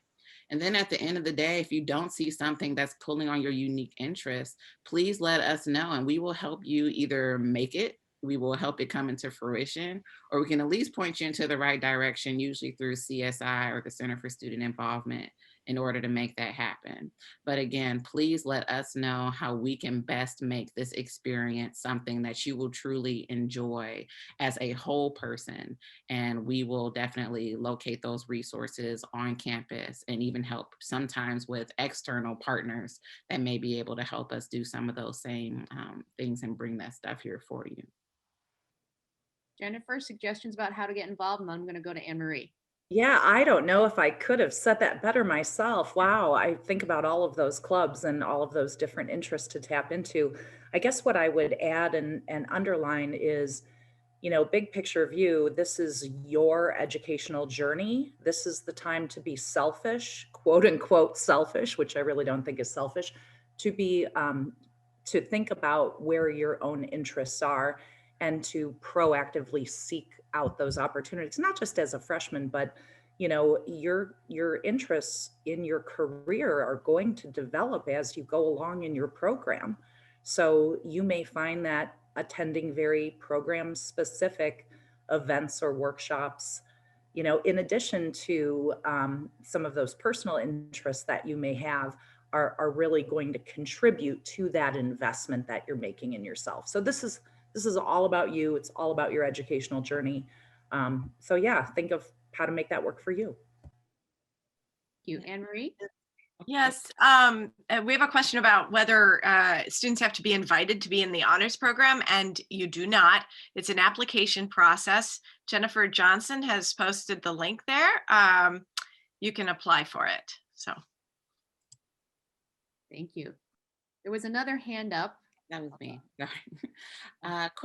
One more quick thing. Your faculty members are also doing some really cool stuff out here. So let us know if you want to get involved. I know that I took on a couple of interns through my private practice, and now they're diversity, equity, and inclusivity consultant interns. So if you ever are wanting to work directly with faculty members on endeavors that they have going on, this is an excellent way to assist with your academic journey, but also to stay actively involved while you're here through the university. And a lot of these opportunities let you publish. It gives you an opportunity to present to your peers throughout the university to showcase your skill set or the things that you're interested in. So also kind of peep out what your faculty members are into and ask how you can become part of whatever they have going on at the moment. And that can also be a great way to be involved on campus, tangentially on campus, but still have you centered around what you need academically and as a person through the school. Thank you. We have one more question because we're getting close to the end of our time. Let's see, I wanted to ask Christina and Byung, what should students know about having class on Zoom? It's kind of a new thing. What do you recommend that they know about for having remote classes, as we call those classes that are offered via Zoom? Christina, do you want to go? You go ahead and then I'll go after you. I mean, I don't want to talk about all functions about Zoom, but the bottom line is that even though that's a remote class, you should show and keep professionalism.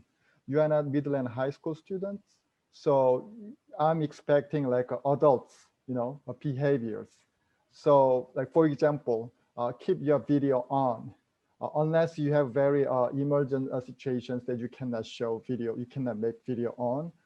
And also you need to put your name on the screen, and whenever you say something, unmute, and if you don't say something, mute, something like that.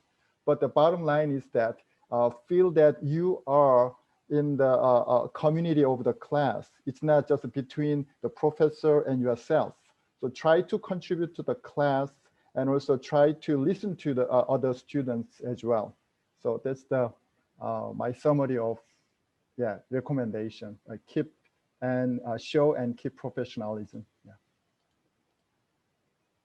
I would also just add the, echo Byung's statements, but I would also just add that to make it work best for you and for the class, to think of it as a remote class. You're attending that class, and so be in a still place. When you're trying to Zoom in a moving car or a moving vehicle, it's very even with your video, it's hard to maintain connection, the Wi-Fi connection, or enough power to be able to participate. But it's also distracting if you're getting up and moving and carrying your phone or your computer with you, and we're seeing everything, the class is seeing everything behind you. So set it up like you're attending a class at a particular place for a particular time. If you need to take a break or those sorts of things, turn your video off for that time, leave, and then come back. But I would say, echo what Dr. Kim said as well. We want to see your faces. I want to know that you're participating, and unless absolutely necessary, I love to see students use their video for sure. Thank you. We had an important question in the chat. Let's see. I'm overwhelmed with the amount of people to help us at Roosevelt. When should we contact the deans or associate deans? And Anne Marie notes you should reach out to the office in charge of the issue first. Sometimes the issue gets a little stuck. We can help unstick things. I would echo that as well. I would also encourage you to be most direct with the person that you have the concern with. So if it's your instructor in your class, as numerous people have mentioned, email that person, call that person, try to connect with them to resolve the problem there. And if you've tried several times and that doesn't work, you can talk to the chair of the department, get that person involved, and you can come talk to us in the dean's office. We also love students just to come visit with us and tell us what you're doing and what you're up to. So not only when there's problems, we like to hear about it when things are going well. All right, I think we have 3 minutes left. Any other important advice people want to give? I'm going to give one important piece of advice. Is if you're having some challenges, some mental health challenges, there are some great resources that are available to you. There are free counseling available through the virtual care group. It's included in your syllabi how to access that. The Dean of Students office can help you if you have some difficulty, but it's free, it's confidential. Often people think, oh, if I go see a counselor, that means I'm crazy. No, Everyone has some challenges. Everyone has some times where they need to go talk to somebody. Please take advantage of that if you need to. All right, any other comments from our panelists? Parting words. What do you recommend? I know we've talked a lot about speaking up and being proactive. I would just include doing that in a timely manner. So I guess that's an assumption here, but don't wait weeks and weeks and weeks. If you've got a, even if it's, I don't understand this part of what I've read or what was covered in class, we as professors, we love to hear from you. That's why we got into this field. We like interacting with students. So make us feel good and ask us something. That's all I'll say. Thank you.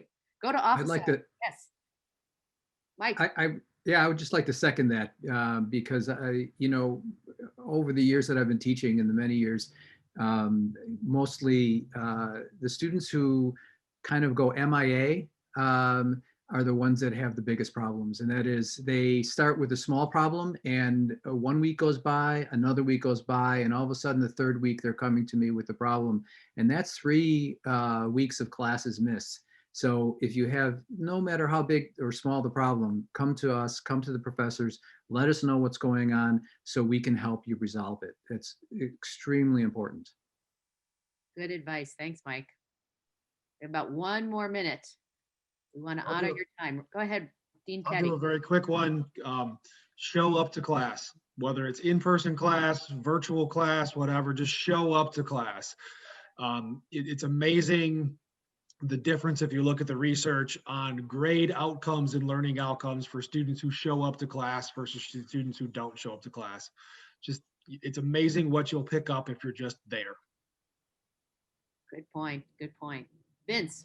Yeah, if I can build on that for a second, not only show up to class, but even if you haven't finished the assignment, which of course you should always try to finish the assignments that are due, but I think the reason most of my students don't come to my classes is because they didn't finish a paper on time and they just figure, I just shouldn't show up because I didn't do this. It's still better to show up to class and then maybe come talk to me afterwards. Like I said earlier, just the more present you are, the more we're going to know who you are. And it's really, especially now that we're on Zoom, it's harder to really do that. And the more we know who you are, like just, it helps us be able to work with you. So by all means, show up regardless of whatever state you're in, like do your best to be there. It's really crucial. Thank you. All right, we are out of our time. Thank you very much to all the members of the dean's offices and our faculty panelists. Emily wanted to make a point, and then I think it's time for a transition to your next activity. But welcome to Roosevelt. We are so delighted to have you. Go ahead, Emily. All right, so just want to make sure that y'all are checking the chat. There's a lot of great links that are there. Laker Connect to get involved, right? The resources for virtual care, our Dean Jamar Orr put that in there too, so you can link to that. And then also I taught a TRS, a transfer student course this fall, and Kayla, our assistant director, also taught our freshmen, our first year seminar. So just wanting to reiterate a lot of what folks have already been saying. Communication is key with your faculty, and communicating as early as possible is really important. Also, if you have accommodations, I'm a person that had accommodations in college. It was challenging for me to really advocate for myself and learn to do that. So there are advisors to support you with that, but get that accommodation letter out to folks early so that they can work with deadlines. If you get extended deadlines, if you get extended time on tests, so that they can support you. Your faculty want you to succeed, and they know that these accommodations are set up to make you perform the best of your abilities. So I just wanted to also kind of reiterate that and bring that to the forefront. I think the students have a break now. Is that correct? Who do I pass off to? We're passing it over to Jayla and Karina, and then so we will take over. Thank you. Thank you so much to the Dean of Students, or the Deans, I guess, the academic deans, for all of their presentations and great advice on that panel. We're going to go into a 5-minute break. So if you guys need to use the restroom, get a drink, whatever, this is your time to do it. While we're taking this break, if you guys want to stick around for a second, actually, we're going to take, if everyone could go to gallery mode really quick. We're actually going to take a little screenshot of everyone, just because it's really exciting having everyone here together. So we're just going to try and get a few little screenshots of everyone enjoying orientation. Jayla, I know you're taking the screenshot, so just tell everyone when you're done. I'm looking at the directions because, I just got a new computer, so I really don't know how to screenshot. I just learned this morning. Is it a Mac? Is it a Macintosh? Yes. So Shift Control 4 will allow you to sort of select the area you want to shoot. And I think it's Shift Control 3 to take a shot. So Shift Control 3 takes a shot immediately. Shift Control 4 allows you to sort of draw a box around it. Perfect. Everyone smile.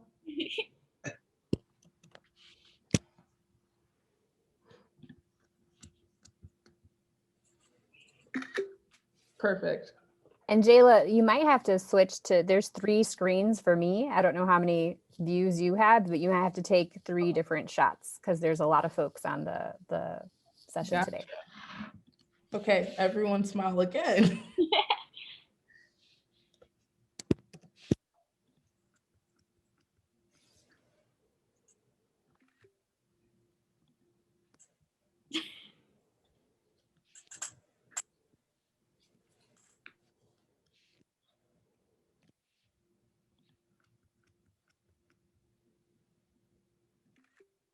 Okay, perfect. Okay, sweet. Thank you, everybody. Sorry for the awkward silence during it. Thanks for sticking with us. In the meantime, too, during this break, this is the time where you guys can definitely get off. I don't want to hold you guys on if you have to go to the bathroom or anything, but we're going to get into a little activity. But first, we're going to show you, if you could go to the next slide, please. Yes. So we have a little hashtag, it's TogetherRU. For anyone, if you want to go ahead and post anything on Instagram and tag us at RooseveltU, we are going to be reposting some posts, so show us all of your Roosevelt spirit. I know I'm super excited for the next semester, so if you have any cool shots that you want to share and have it posted to our Instagram, tag us and put the hashtag TogetherRU. So yeah, and if you want to find that photo, I'm sure we are going to also be posting it. Perfect. Okay. Oh, it's already 10:35. So I guess we can go through this super quick and do we had a little activity, but the time is moving quick. So if you guys we have thumbs up, a little reaction. If you go to the reactions on the bottom of your bar, there's a thumbs up and a there's not a thumbs down anymore. Well, never mind. So we're going to put 1 in the chat if you want the first choice. So we're going to do this or that. So basically, we're going to show things like the Field Museum and the Art Institute. So if you prefer the Field Museum, you would put a 1 in the chat. If you prefer the Art Institute, you'd put a 2 in the chat. And it's all Chicago based, in light of us starting a new semester in Chicago. And Karina, you have time. Our next presenter, Michael, said that you can take some 5 minutes to do this. Perfect. Thank you so much. So go ahead, everybody, for the first one. We have the Field Museum versus the Art Institute. It's a tough choice, but oh wow, lots of 2s. Ooh, I've actually only been to the Art Institute once, and I've lived in Chicago for my entire life.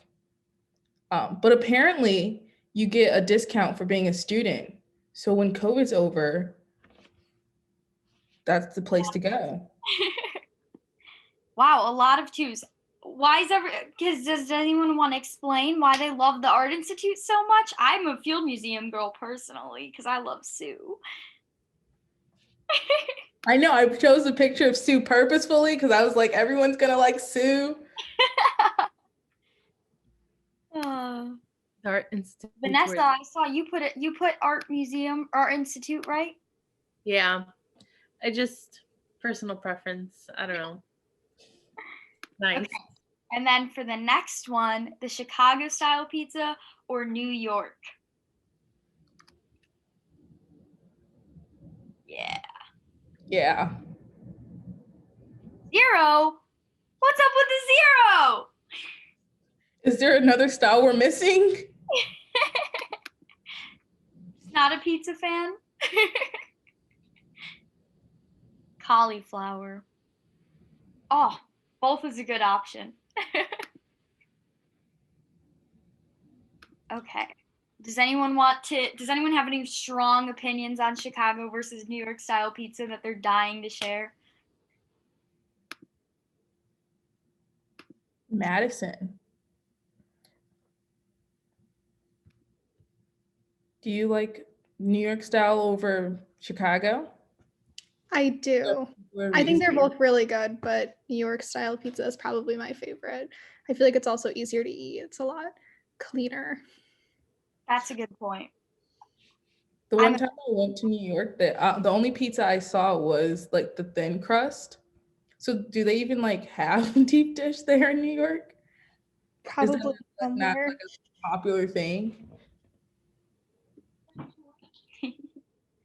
We can go on to the next slide too, so we can see the next one. Chicago also has amazing thin crust, like oven thin crust pizza that is different.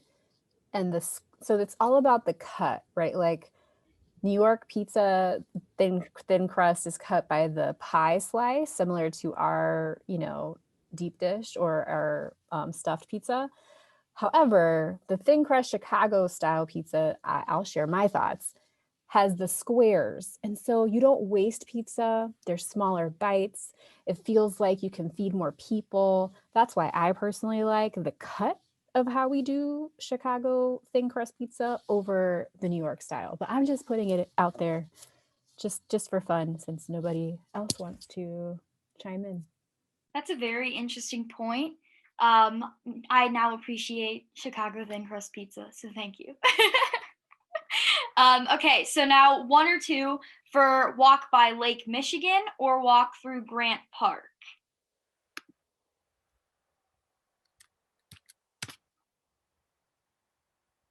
Wow, almost unanimous. Oh, never mind. it was almost unanimous, and then it wasn't.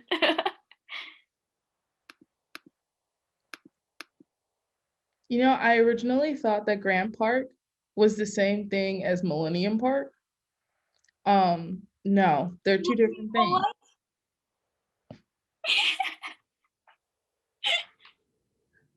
Oh, that's too funny. The next one is, would you rather rent divvy bikes or rent the electric scooters? I want to do that so bad. I want to rent these electric scooters so bad. I don't know where to find them. They're not in the loop, really, aren't they? I thought they're like mostly like around it, but not in it, right? Or am I crazy? I don't know. Yeah. Okay, Chandler said that. Okay. I'm right. Gotcha. That's weird.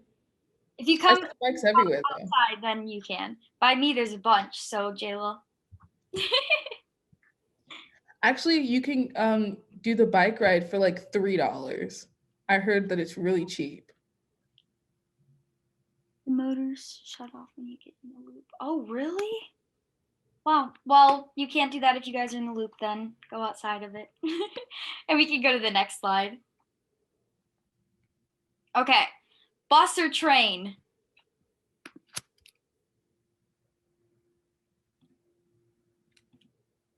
Wow. Usually I get a lot of disagreement with this one, but everyone's saying train. I actually have gotten lost on the bus a bunch. I'm really bad with the buses, don't know why.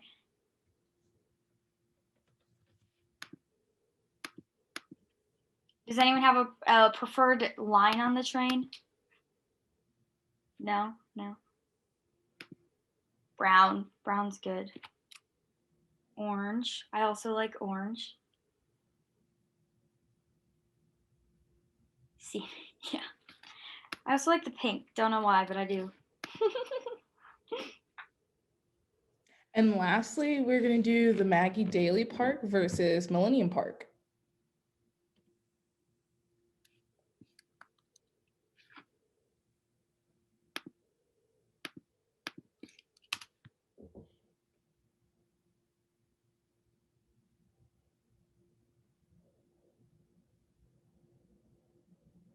What is the major difference? So Maggie Daley Park has a lot more of like activities. Like they have like like the ice skating thing around it or skating around it.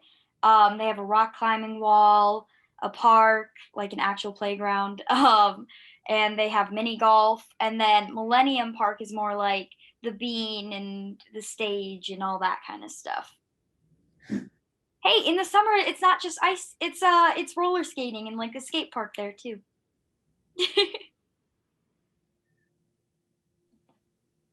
Yeah, one is fun. Perfect. And also really quick, I wanted to mention, we do have a little Q&A session later with all of the orientation leaders. You'll be in breakout rooms. So if you have any questions too, feel free to start writing them down for once we're in our breakout rooms later so that you can ask us. But yeah, that's our little activity. Thank you for tagging along. Hopefully you guys will try some Chicago style flat pizza. Oh, we had more. I forgot. It's Just okay. for the sake of time, yeah. Okay, thank you, Jalen, Karina. That was so much fun. I would now like to introduce Michael Pfeiffer, Student Rights and Responsibilities and Title IX Coordinator. Hi, everybody. Thanks so much for that introduction. And thanks for the fun presentation that just happened right now. I just moved to Chicago back in March, so this is really informational for me as well. I did not know about Maggie Daley Park and what all went on there. So also not a great ice skater, but maybe I'll try it out one day. Who knows? So I'm really excited to be with you all for this morning's session. I got to listen to that back end of the presentation with the academic deans, and it sounded like that was a really great presentation where they shared a lot of really awesome information about how to be successful in the classroom and how to, advocate for yourself and ask for help when you need it. We're going to shift gears a little bit and talk about how you can be successful outside of the classroom as well. So I'm going to speak specifically about the Dean of Students office and about what the Dean of Students office is and the different things that we provide to students. Cool, looks like the presentation is all set up there. Awesome. So what is the office of the Dean of Students? I know there's a lot of different deans. You just spoke with some deans. Now we're talking about some different deans. So the deans you just spoke with were the academic deans who oversee the academic departments. The Dean of Students office is run by staff members whose job it is on campus to make sure that students are successful and are able to overcome challenges outside of the classroom. We provide a lot of different resources and a lot of different supports to students to help them overcome those types of challenges. So the Dean of Students office is the student advocacy center for all of campuses.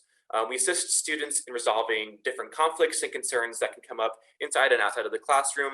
And we also help by reviewing the university policies and decisions that also take place as a result of our Dean of Students office and things that we have going on over there.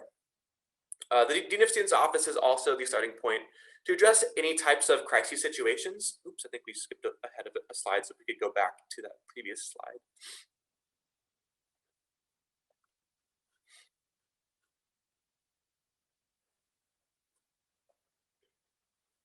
There we go. Thank you so much. All right.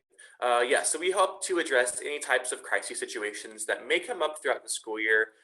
This could be really any type of crisis, any financial issues, medical needs, domestic and housing needs, or really any other personal circumstances that might impact your ability to be successful as a student at Roosevelt.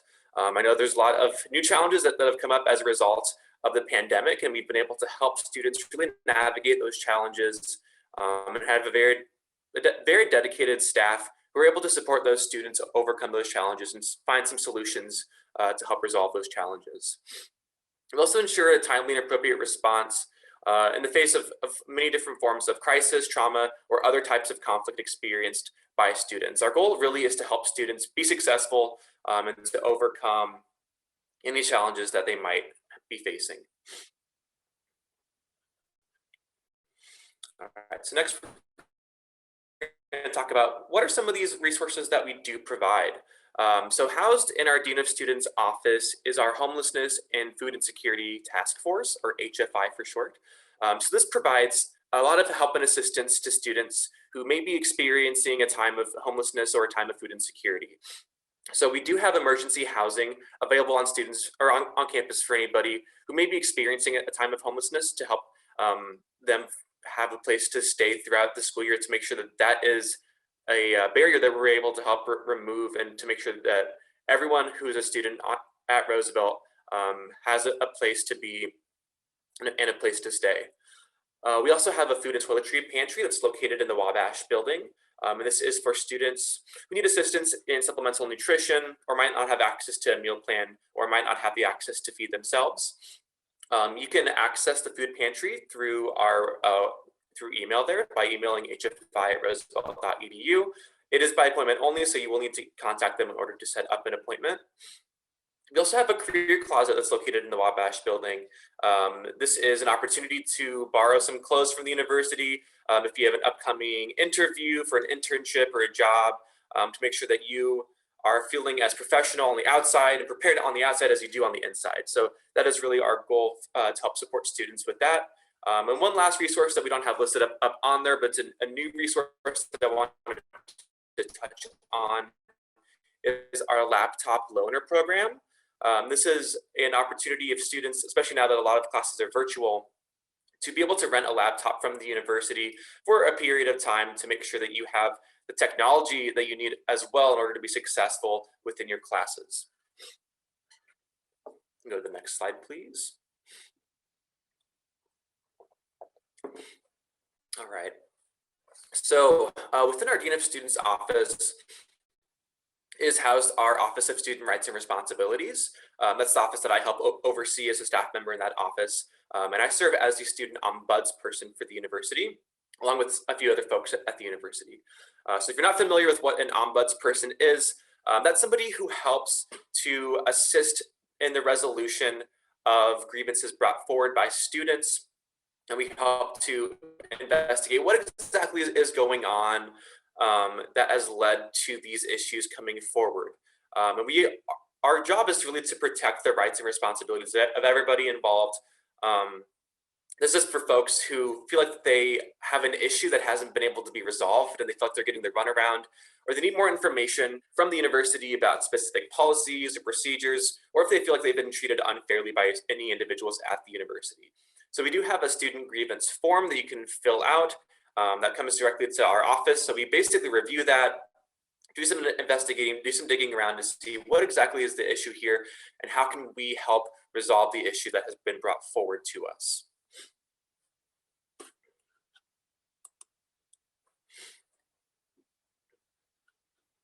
All right, so next I wanted to touch on our Student of Concern team.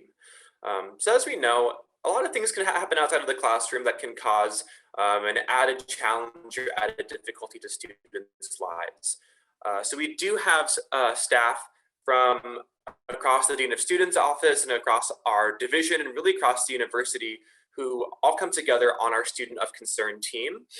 So we have students who are referred to this team who may need some additional support or additional guidance in order to help overcome an issue or overcome a crisis. So this team meets every single week to talk about different issues or concerns that students are experiencing and help create a plan for them to help them overcome these challenges. And we do it in a way that tries to help the students solve the problems themselves as much as possible and empower them to work through the issues. But we're there as an extra layer of support, an extra layer of advice and guidance to help students overcome some of these challenges that they may be experiencing. So college can be hard and life in general can be hard too, let's be honest. So we want to be there for you through challenges that you might be experiencing both at school as well as away from school, to make sure you just have everything that you need to be successful as a student here at Roosevelt. All right, next slide, please. All right, so I wanted to touch on campus safety. So we have an Office of Campus Safety that is at all of our campuses. We work in partnership with them as the Dean of Students office to ensure student safety and student security. So as I mentioned, each campus has its own campus safety staff. They are an in-house uniformed and unarmed staff, and they are trained in a lot of different first responder skill sets, CPR, first aid, Narcan, and general first responder. If you are on campus, you'll see them stationed at the front desk at every entrance of the building. Right now during our COVID-19 situation that we are all experiencing, they're also working to make sure that people who are allowed to enter the building are entering the building, and people who might not be allowed to enter the building due to COVID are not entering the building. So they really are our first line of defense and first line of security to really help ensure the health and safety of everybody who's at the university. And they're also good folks to go to if you have questions as well. They know just about a little bit about everything. They're great with giving directions if you're new to campus, trying to find a particular office on campus, or trying to find a classroom. So they are pretty easy to find in the lobby of each building, and a really, really wonderful resource to help ensure that everybody on campus is safe and staying healthy. So I want to make sure that the contact info was listed there as well. These are great numbers to have in your phone, just in case, because you never know when you might need to get in contact with campus safety, even if you do have any questions, or if it is something related to your health and your own safety, or the health and safety of somebody else, if you need to get help for somebody. So I encourage you to take a quick screenshot of this slide, put these numbers in your phone really quickly, whatever you feel like you need to do to make sure that you have those readily available if you do need them.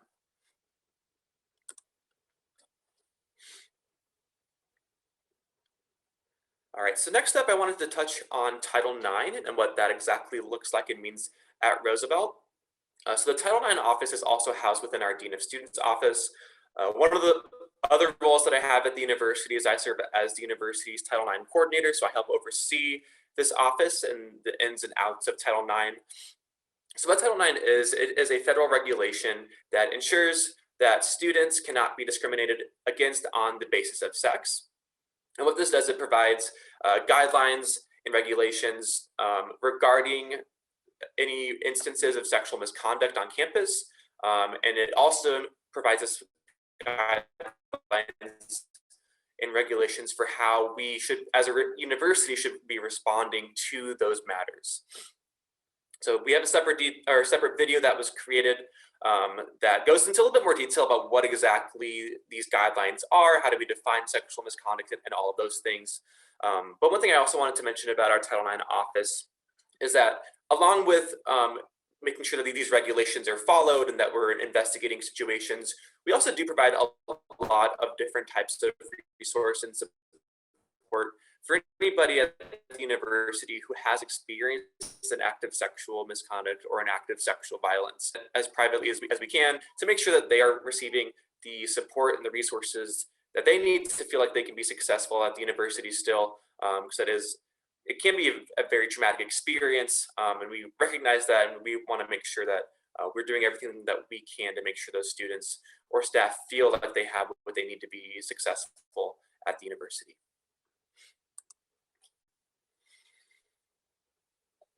Hey, Kayla and Michael, there was a request in the chat to go back the slide, 2 slides before this one.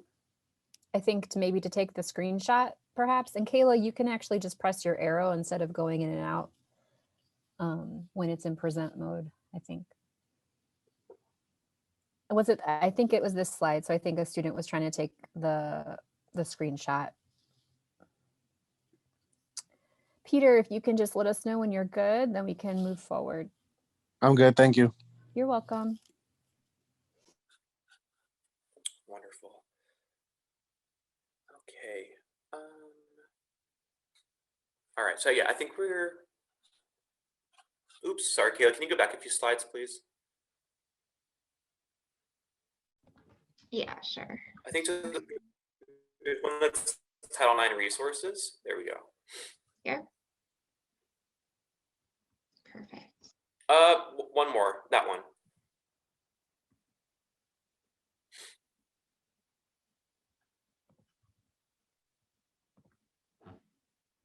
Great, okay.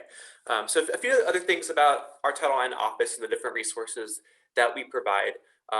One of our resources that's a really great resource for our students is a confidential resource. So it's really important that you all know that every employee at the university is what's considered to be a responsible employee. That means that any employee who is made aware of any act of sexual misconduct is federally required to report that act of misconduct to our office so that we can appropriately follow up. So if you were to experience an act of sexual violence and you were to inform somebody at the university about that, they would need to make a report to our office about that. Now, we do have one person at the university who does not have to follow that guideline. That is our confidential advisor. So our confidential advisor is someone at the university who is able to work with students and meet with students and is not required to report to the university. So if somebody were to experience something and they don't want the university to know about it, but they still want to receive some resources, they want to receive some support, they can meet with that confidential advisor and still be able to receive that support without necessarily having to make a report to the university. Speaking of reporting, we have a few different ways to report to the university. One, as I mentioned, is through any staff member at the university. The other is also through the Title IX coordinator, who's myself. We also have an online reporting form that can be found at our Title IX website. You can also report over the phone as well as via email as well. Hey, Michael, you're breaking up a little bit. Maybe if you could turn off your video screen, that way we can have clear audio. Okay. Do you want me to repeat anything that I just went through? Yeah, I think that the last statement you just made kind of broke up for me. I think I'm assuming it was for everybody. Sure. So I think the last thing that I mentioned was just all of the different ways that you can report to our office. So you can report in person or through email, over the phone, or through our online reporting form, which can be found on our Title IX website, which is roosevelt.edu/Title IX.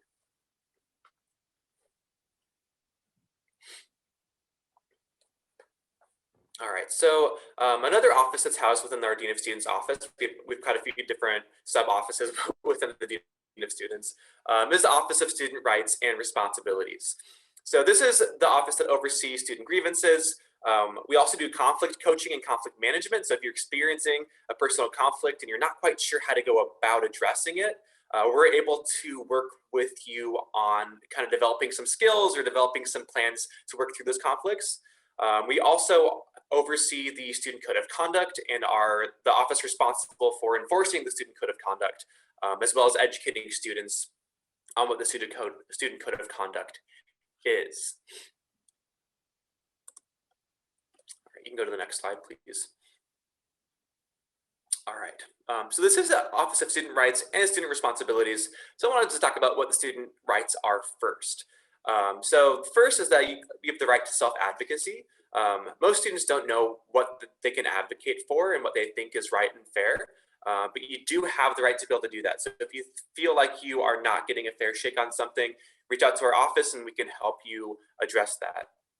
Also, you should know that you should be able to ask questions. One phrase that we use a lot in our office is a closed mouth doesn't get fed. So if you want to know something, you're unsure, feel free to ask. Reach out to really anybody at the university, even if you're a little bit nervous.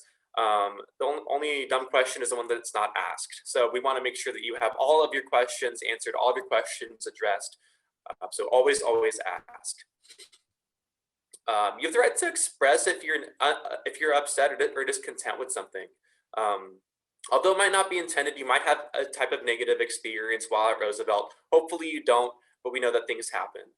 So we welcome all students to use our office as a place to share those experiences and seek a way to resolve that. Also, we want to make sure that future students or future folks are also not experiencing what somebody else may have experienced. So we want to make sure that we can address that to make sure that moving forward, that is no longer an issue for anyone else.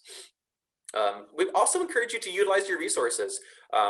Throughout orientation, you're going to see a lot of presentations about a lot of different resources on campus, and we really encourage you to utilize them as much as you can.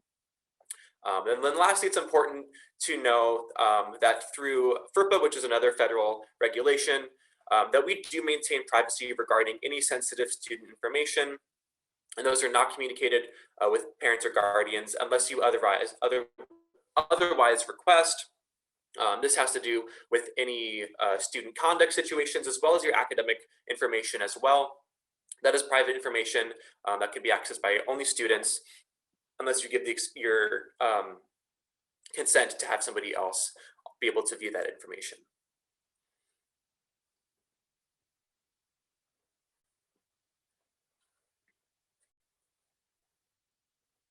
All right, so the other side of our office is our side of student responsibilities. So as students at Roosevelt, you do have responsibilities as well.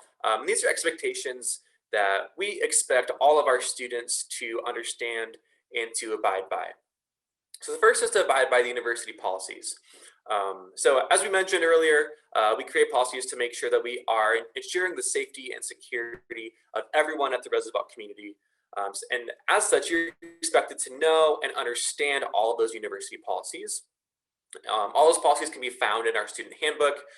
So those are our policies, processes, and expectations. And also other resources are also found in that one document.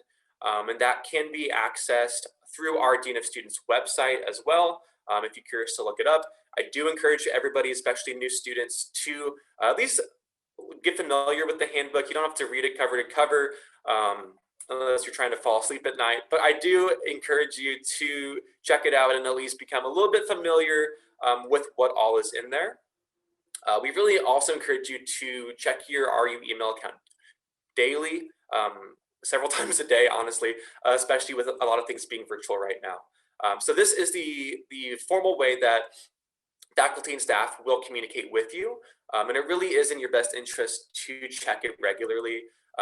You'll be receiving updates regarding your schoolwork in there, also as well as a lot of important updates from the university regarding really anything and everything are communicated to you via your Roosevelt email, especially updates regarding COVID-19. We send out weekly emails with updates. And it really is important that you take the responsibility to read through those emails and be knowledgeable and informed of what all is going on at the university. And lastly, you have a responsibility to establish relationships with faculty and staff. Get to know the staff and faculty. I mean, we really do want you to be successful here at Roosevelt. And one way that you can do that is by building personal relationships with faculty and staff. It can be a little bit challenging right now with a lot of things being virtual, but it really is worth it putting in that little bit of an extra effort to get to know staff, get to know faculty, and feel that you have somebody in your corner who's going to support you through some difficult challenges if you do experience that.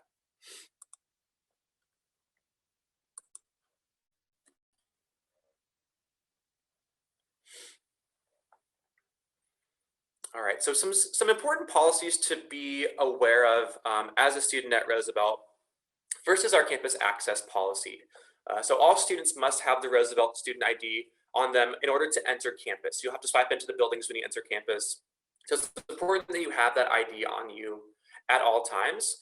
Failing to do so will result in a $25 fine each time after the fourth instance. So you have a few, like 3 strikes in order to start acquiring that fine, but just as a reminder, make sure you have your ID on you at all times. We also do have the Good Samaritan policy too.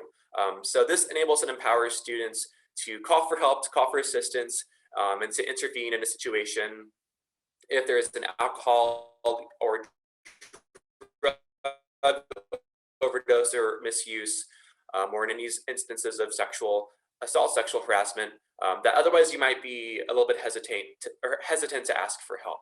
So this helps to protect the folks who get help for their other members of the Roosevelt community, to make sure that if there were to be like a policy violation taking place, that isn't what is at the front of your mind.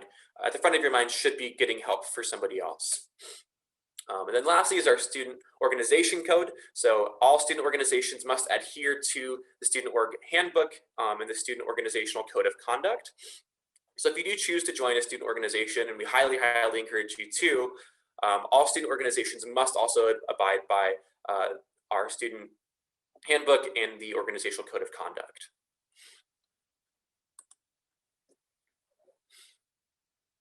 All right, and wanted to make sure we touch on some COVID-19 specific policies that we do have at the university. First is a mask mandate. This is in the city of Chicago as well as on campus, but all individuals must wear a mask while on university property. This does include, it includes even when you're by yourself, even if you're in an elevator by yourself, It's important to keep your mask on at all times. Our campus safety is pretty vigilant about this and will not hesitate to call you out if you have your mask hanging below your nose, hanging below your chin, and remind you to pull that back up. Social distancing, it's important to maintain a distance of 6 feet between yourself and others when possible. We also have an elevator protocol where no more than 5 people can be in an elevator at a given time. We also have certain quarantine and isolation protocols that we are requiring students to abide by. So if you are somebody who does test positive for COVID-19, or if you do come in contact with somebody who's tested positive for COVID-19, we do have specific directives and requirements that you will be expected to follow. And if you do not follow those guidance, that will result in a student code of conduct situation. So make sure that if you do find yourself in the situation, that you're paying attention to what is expected of you to make sure that you're doing your role as well to keep everybody at the university as healthy as we can. And lastly, we do have certain testing requirements throughout the semester. So all students must follow all of those COVID-19 testing requirements in order to access campus.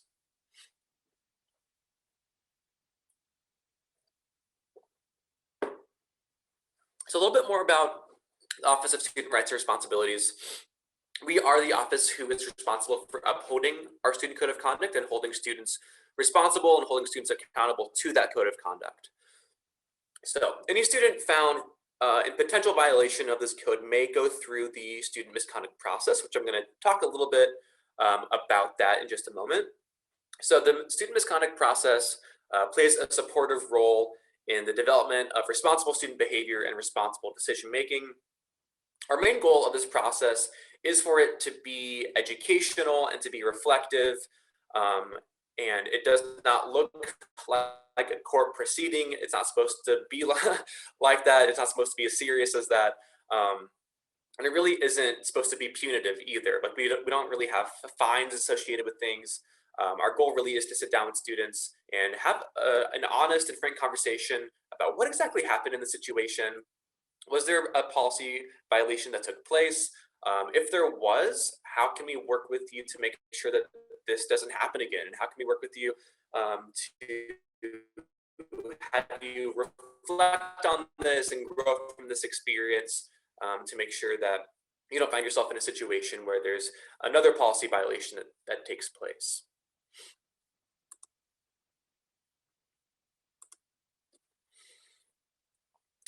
Okay, so I wanted to just kind of give a brief rundown of what exactly our student misconduct process does look like, just in case you do find yourself in a situation where maybe you didn't make a questionable decision, maybe you did violate a policy. I just want to make sure that it's very clear about what exactly this process looks like. So if there was a policy violation that took place, the first thing that's going to happen is that an incident report is going to be filed by a member of the university staff. So if you do live on campus, that could be an RA. It also could be a campus safety staff member who would file one of these reports. Those reports get sent directly to our office within the Office of Student Rights and Responsibilities. And one of our staff members will review that report, decide if there could be a potential policy violation. If so, then we move forward with scheduling a meeting with those students involved.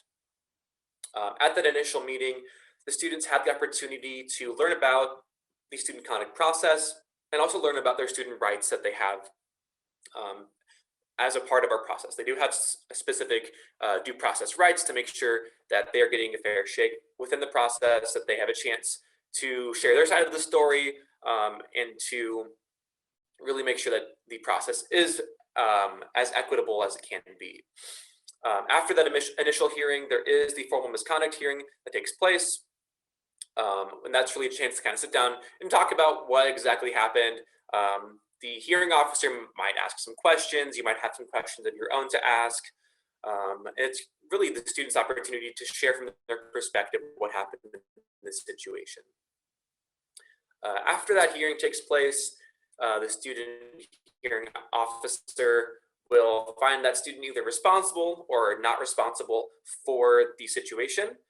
If the student is found responsible, they will be assigned a certain educational or reflective sanction. And this is the part where we're encouraging students to reflect on whatever situation happened and learn from that situation and grow from the situation. So that is really our goal within this. And then lastly, it isn't listed on there, but each student does have the opportunity to appeal the finding at the end if they believe that they didn't get the opportunity or if they feel like any of their rights were violated as a part of our process.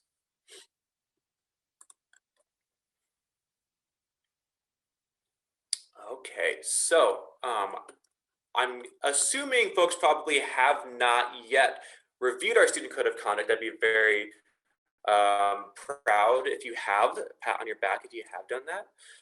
But we're going to do a little policy test to see what exactly you do know about our student code of conduct. So I'm not sure if we do have the pull function up for this or not. If we don't, that is okay. I think we can just have people either through the reactions select the green check mark yes for true, or the red X no for false. So I have a few different policy situations up that we're going to be going through. And feel free to check the green check for true, the red X for false, based off of what you believe the answer should be. Okay, so the first one, true or false, submitting the same paper for 2 different classes, even if you wrote the paper and cited it properly, is a violation of the student code of conduct. True or false?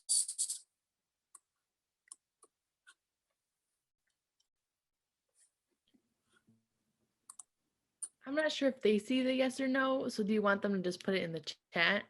Oh, yes, that's fine as well. Okay.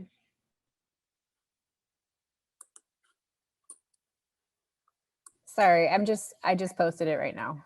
Oh, great, awesome, thank you. Can folks see it? Okay, good.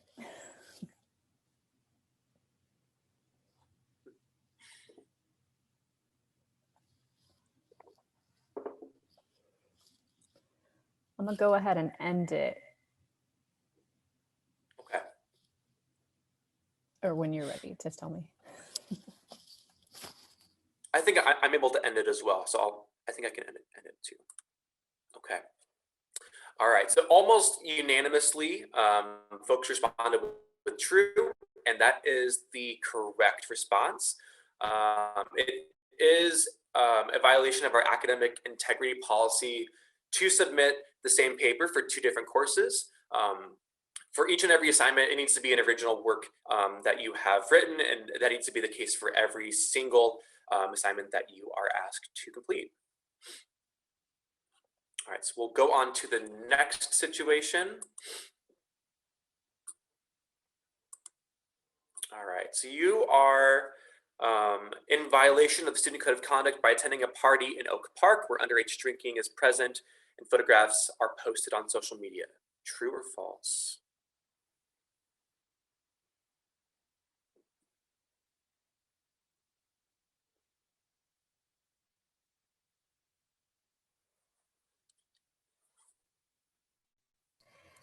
Michael, are you able to launch the poll on your end? Or is it just me? I don't know. I think it might just be you. Okay. Do folks see it right now? Mm-hmm. Okay. I see it at least. Okay.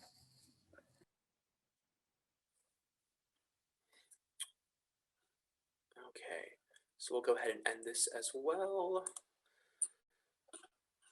All right, so overwhelmingly, again, the response was true, and that is the correct response. So we do hold students to our student code of conduct, even if violations were to take place off campus. Now, what I will share about this specific situation is if you are a student who is 21, then this would not be a student code of conduct if you are of drinking age. However, if you are not of drinking age and you do violate this policy, even off campus, you will still be held accountable to this policy.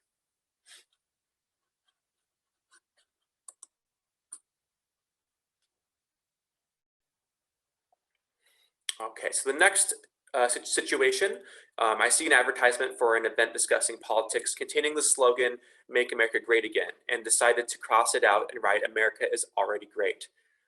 I have not violated the student code of conduct.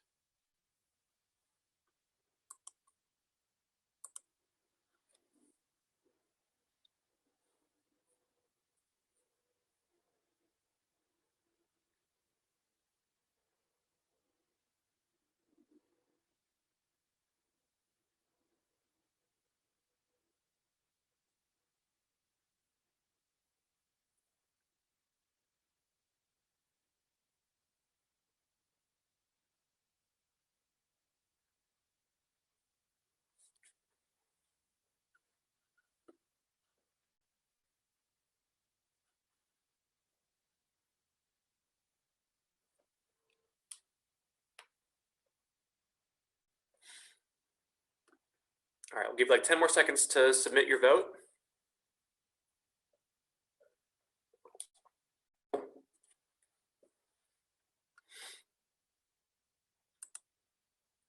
Okay, so this was a little bit more of a split between this one about whether or not this is a violation of the code of conduct.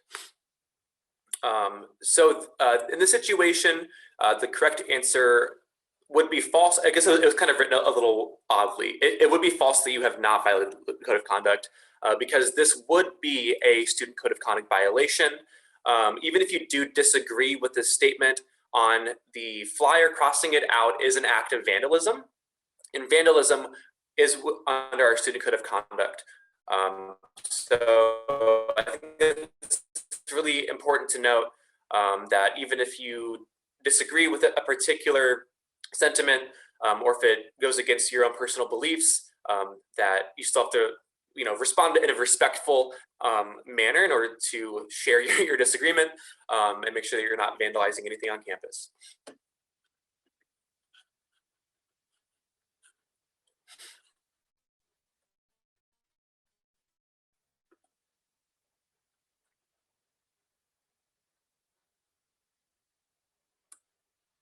All right, so the next situation, passing back my ID to a friend because they left theirs at home is not a violation of the student code of conduct.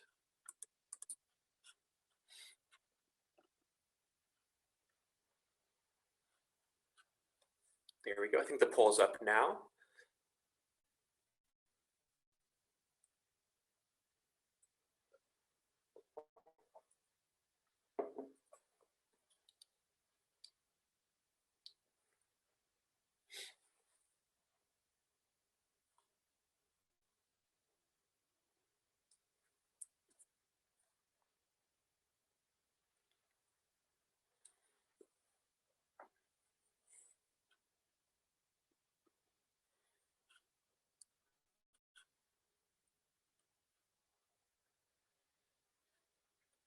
All right, we'll allow about 10 more seconds to submit your votes.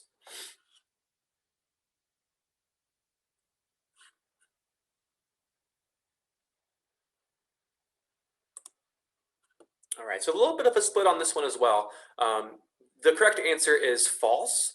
This would be a student code of conduct violation. It might not seem like it's a big deal to just pass your ID back to somebody so they can enter the building, but that really is a big safety and security issue. And it would violate our policy within our student code of conduct of forgery. It would also violate our policy falsification of information. We do take those both very seriously. So good thing to note, don't pass your ID back to anybody. Also, don't receive an ID that's been passed back to you as well.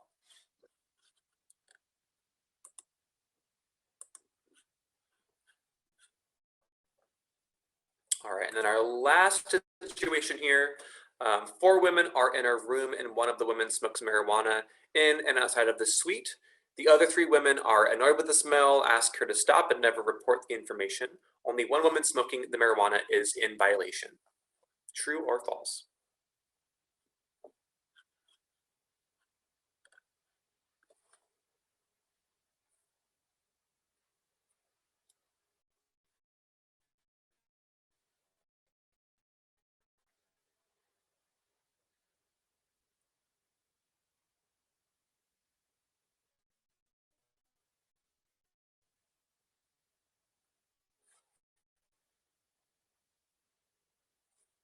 All right, we'll close the poll in about 10 seconds, so submit your vote if you haven't yet.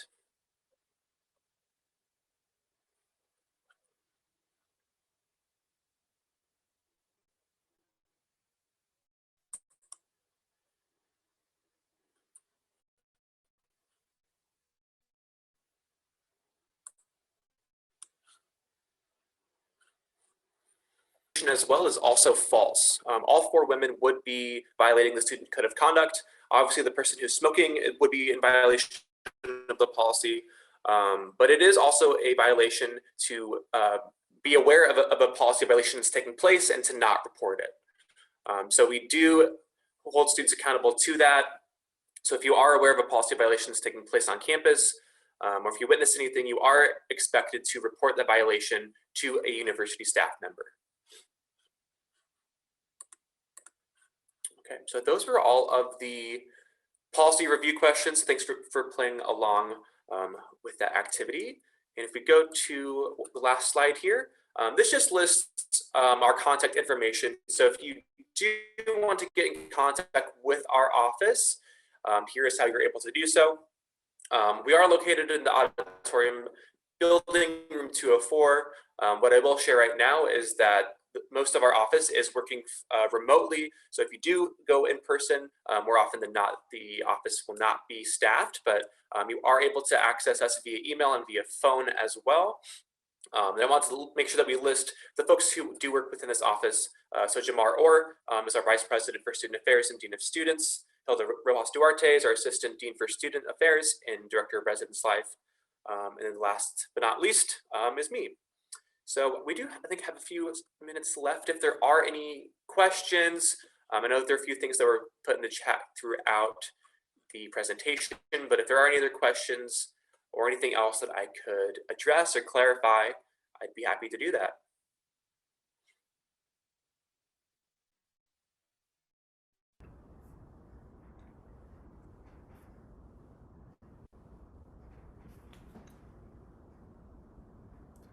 All right, so it seems like there are no questions. If you do, as usual, you can always reach out to whoever you want to ask the questions about. We have had a lot of contact information through the presentation.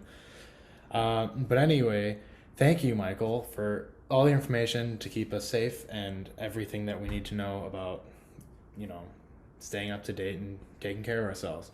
So at this time, we're going to all split into breakout rooms to get to know each other a little bit and give us our orientation leaders the opportunity to answer any questions that you might have. So this will just take a quick second so we can set up the breakout rooms. They're set up, so you should be accepting the invitation. I'll send a message just to, if you get lost, so orientation leaders just, or Vanessa, maybe you can pop in and out and remind the orientation leaders to let folks know, like if they get kicked out, to just come back to this login.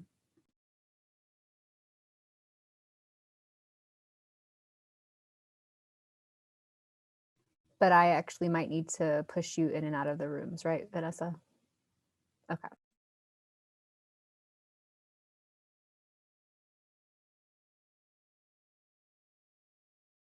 So, Evelina, Kimberly, right? Josh, Andrea, you all should be accepting your invitations to go into the rooms.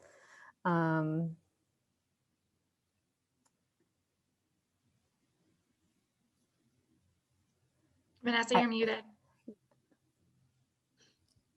Thank you. At the bottom of the screen, it might say something about breakout room. So just tap the screen and see if there's anything there about going into a breakout room.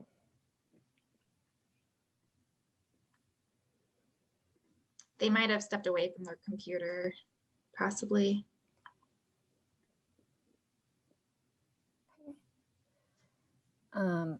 I can't push them in there, so I would.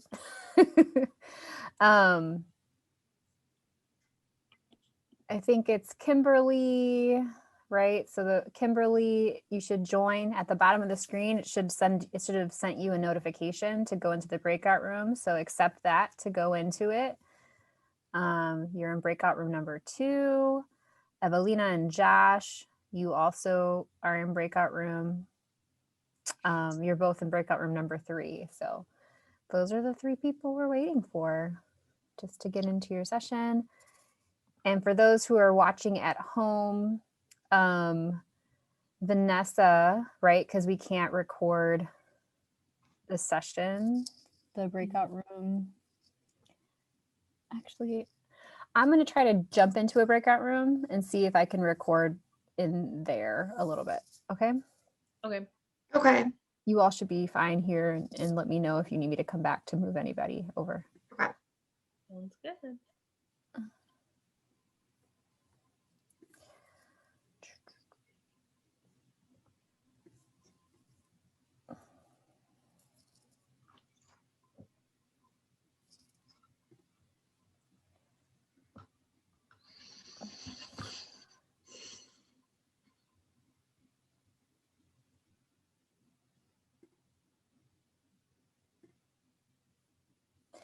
It won't let me join.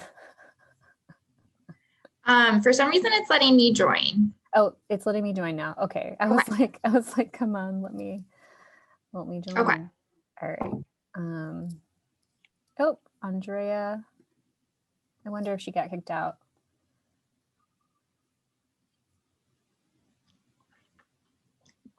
I'll wait before I go. Hi, Andrea. Which breakout room were you in? I was with I forgot the name. It's okay. There's Chandler, Karina, and Jayla. I think it was Jayla. Okay, I'll move you over there. Okay. Okay, thank you. No problem. That's why we're here.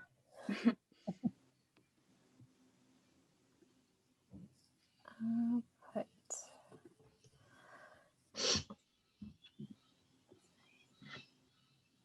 Okay. You should get the invitation now.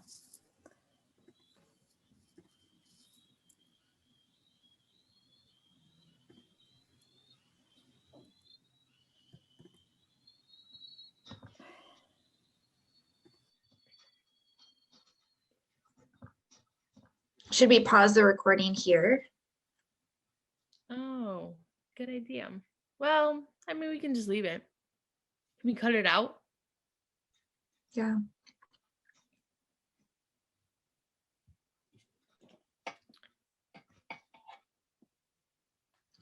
I'm gonna step away for a second, Vanessa. I'll be right back, okay? Sure.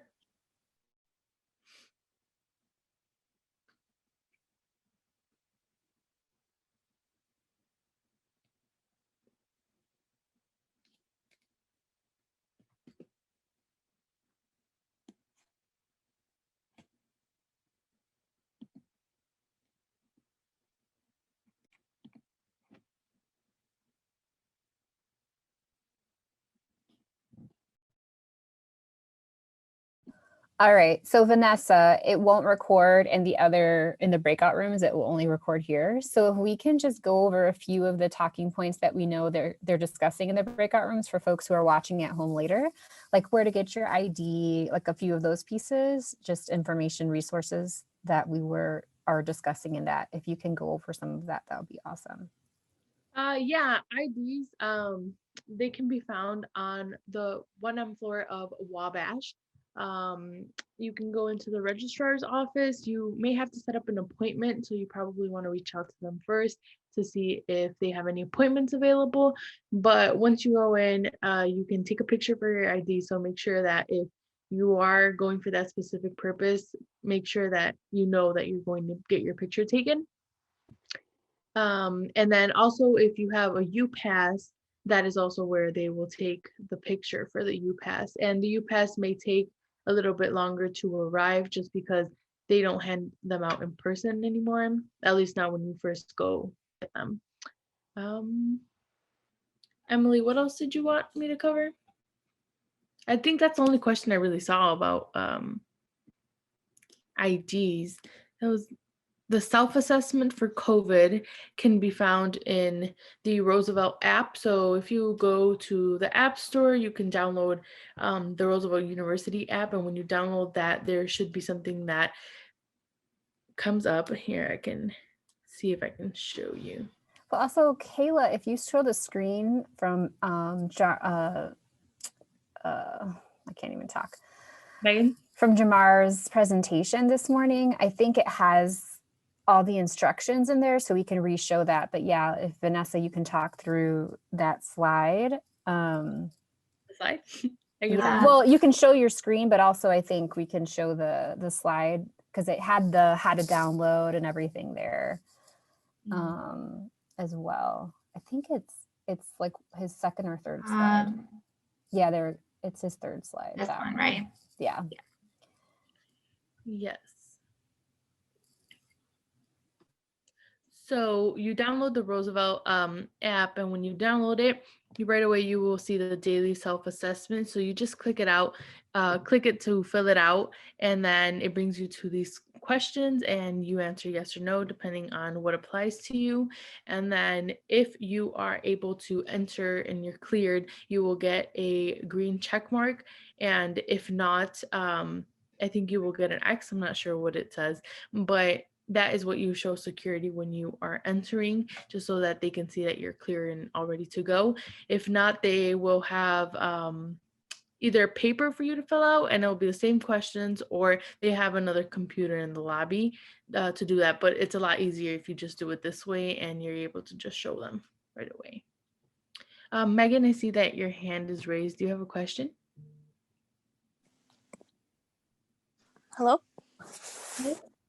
So I called the registrator office yesterday about getting an ID because I am doing face-to-face lab for one of my classes. And since I'm a transfer student, I don't have an ID. So when I called, they told me that it's just walk-in, first come, first serve. Okay.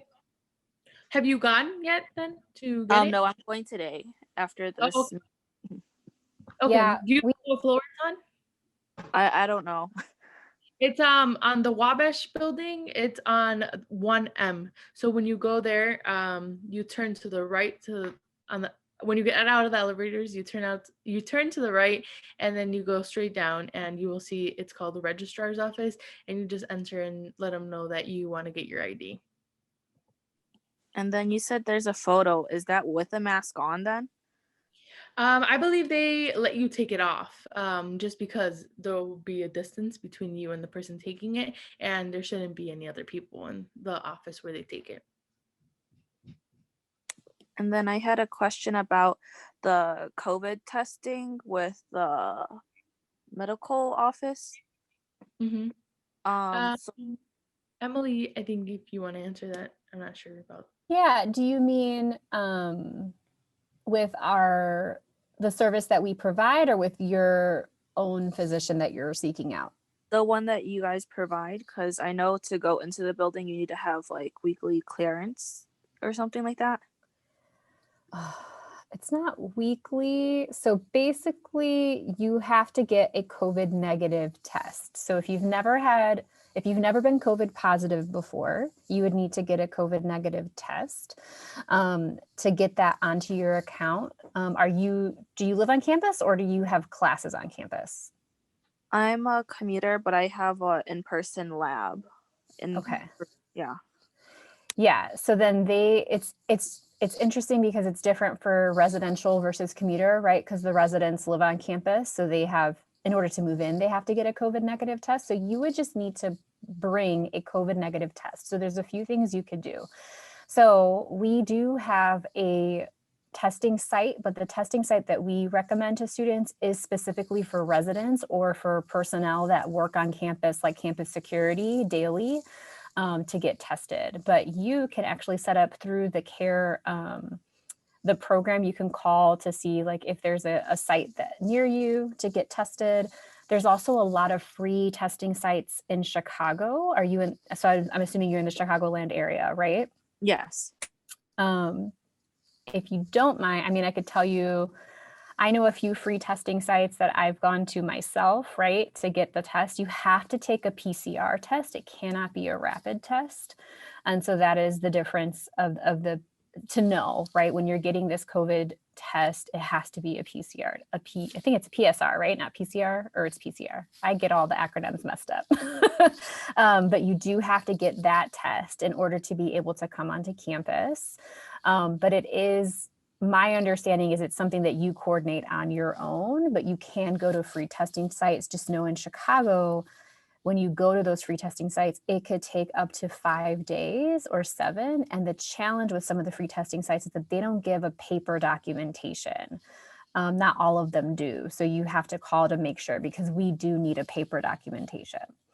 But I will actually message Megan because I know she's coordinating. I thought I apologize because I thought you were Megan Jarmus on her cell phone, because sometimes she does her iPad and her cell phone and her computer. So deepest apologies that I didn't put you into a group. But I'm also, I apologize to you, Megan, for that, because you spell your first name the same way that she does. And that's, it's like not a way that most people do. So I am so sorry. And then the second piece is, let me message her to get clarification, because she's actually the person who's really coordinating that. So I can actually put her email in the chat, and I would email her because she might be able to give you access. I also added a link in the chat as well for the COVID blog, which has more information regarding spring 2021 return to campus testing requirement information. Yes, because it's independently your responsibility. However, she does coordinate, like, for our campus to use the campus affiliate site. So you can definitely email her directly too if you're just trying to figure out how to do that best. Okay. On the blog post, I saw that you needed to submit a clear COVID test by the 29th to get clearance to the building. So I booked it for Monday. So that's why I'm trying to get my ID today. I'm assuming that you get it the same day so that I can go to the one that's affiliated with the school, because on the blog post, it says that you guys cover the cost. Right.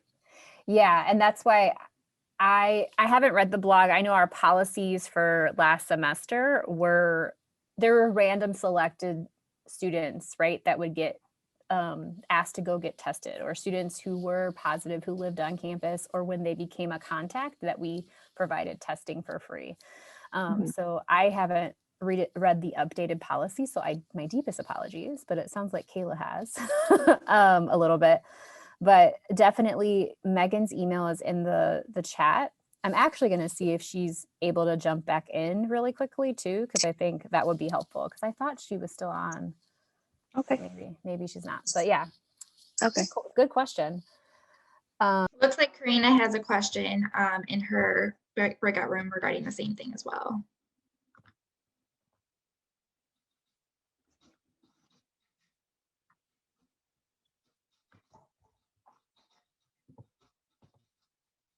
I'm muted. Kai, were you in a breakout room?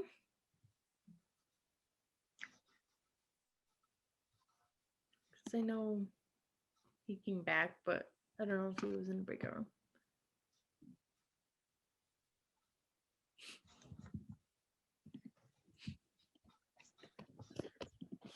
Oh, message him. I'm gonna try to go ahead and join Karina's room, Vanessa.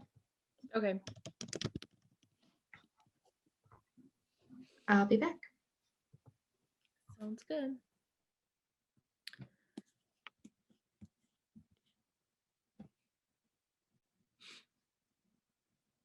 Anyone here, if you have a question, you can go ahead and ask me, or if you don't feel comfortable, you can put it in the chat.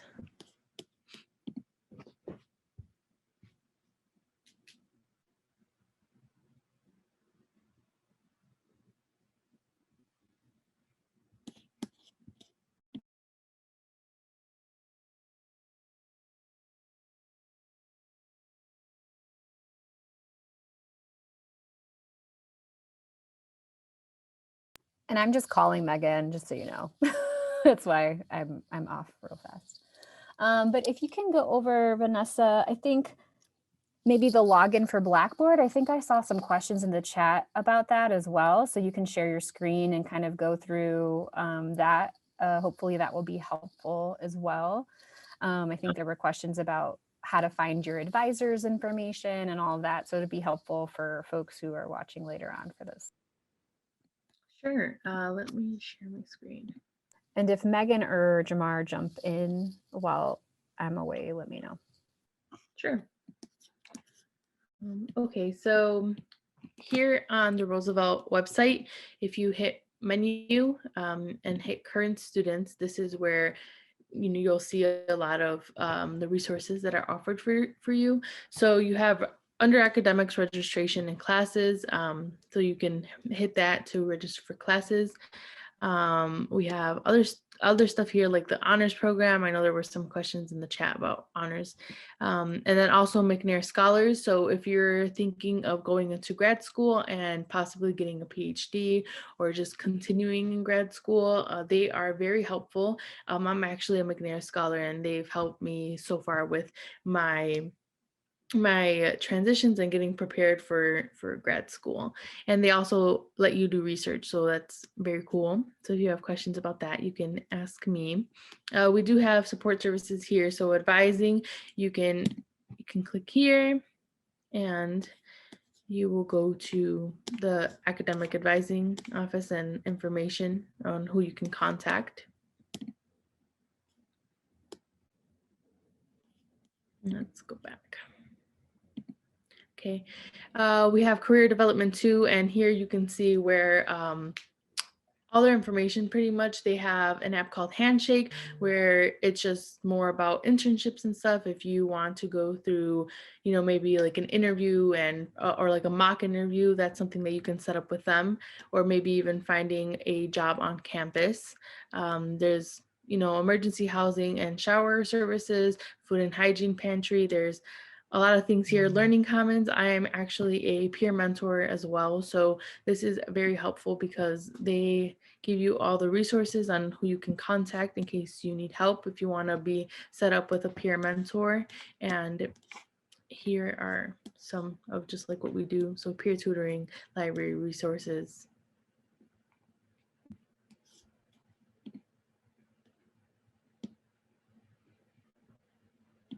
Okay. And then under finances, you can pay your bill, there's student employment, there's tuition refunds, just all these forms that you might need. There also is the Laker Grant Fund. So if you are in need of money or you have something that's going on, you can submit a form to possibly, it's having me log in. You can submit a form, and once you submit the form, they will review it and see what your need is. So this is actually a really good resource for students on campus and off campus as well. And then campus life, as I mentioned, I mentioned the Laker Life blog, which is the student life blog, and here you can find all of that information. And the Center for Student Involvement, Res Life, if you are living on campus, but I didn't hear anyone say here that they were on campus. But there's housing and dining info, there's frequently asked questions, and office hours for this as well. Let's see what else. And then resources. So we have RU Access, which is super useful if you can log in. If you are an employee on campus, that's also how you can access your timesheets, anything from financial aid, registration for classes, that is where you can find it. If you want to see what classes you have taken and how many credits you still need to graduate and what classes you need specifically, you can log into RU Access and find that all there. We have Blackboard, which I will show in a minute. And then your student email, that's also where you can find that. And the library, if you want to find resources there. And then there's the handbook and all that. So with Blackboard, you are taken to this page and you log in. I can log in really quickly to show you what it looks like.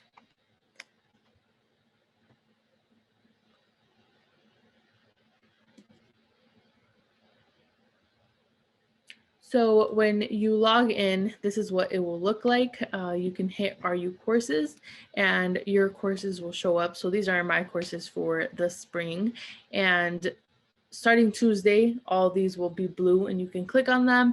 And once that is available, you can see the syllabi, you can see all the discussion board posts for your classes. You can see anything that pretty much your professor posts for the class that you will need. So make sure that when your classes are open, starting Tuesday, once you click on it, you look at the syllabus. That's probably the first thing you might want to do, because you can see all of the contact information, the schedule for the classes, and everything else you might need for the class. Any books or anything like that, that's where you can find it.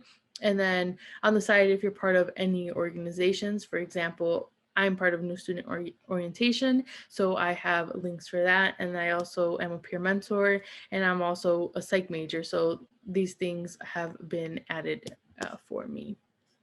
And then RU Library. Hold on one second, Vanessa. So Megan is here, so we can stop the screen share for now and then let Megan jump in to kind of share the answer around the COVID testing, because it was so funny, Megan. We have a student named Megan, spells the name the same way as you do. And really? So I thought it was like you logged in from your iPad for some reason. And so I was surprised when I was like, oh, I apologize, student. Megan. No, I'm sorry. Yeah, I was here for a while and then I hopped off to handle some things. I was getting ready to come back for the room, join the breakout rooms now. So this is just fine. So let me hear the question. But we're going to wait. We're going to let everybody come back from the breakout rooms, I think. Yeah. And that way your answer, I think, is going to be super helpful for everybody. So let's just do that. And Sure. Yeah, we had similar questions through all the breakout rooms regarding what is needed as far as testing. If you do have like a one in-person lab, we're getting some questions about people that have a lab in person and what exactly is needed and how do they get tested prior to coming on campus. Yep, absolutely. We know you presented earlier, but now people are, they know us a little bit more. It's not as nerve-wracking to ask questions. So that's well, and that wasn't really the focus of what I was presenting. I was presenting the fun things, and now we can get to the details. I know, right? Because Jamar was presenting on that, and then, but they're good questions, and I think it's really important for us to do that. So, wonderful. So it's closing in 21 seconds. I don't know why it just takes a while for the breakouts to close. But welcome to our presenters or our resource fair participants. We are in breakout rooms and we're coming back, and we're actually doing an unplanned but helpful check-in with Megan Jarmus, who will clarify for students around the testing process for those that do have classes on campus that need to come to campus.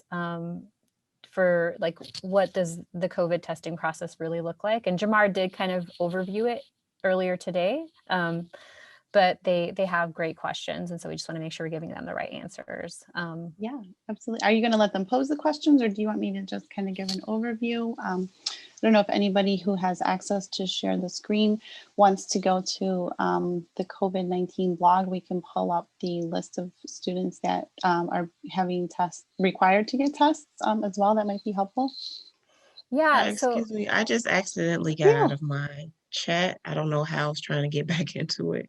Hi. Yeah, we sent a message to everybody. We are closing the chat. The chats are ended. So if we need to ask questions or follow up on things that you were wrapping up, but it is time for us to close the chat. So we're sorry about that. Yeah, but we'll have a little bit of time before we go into the resource fair that you can ask additional questions if needed. Okay.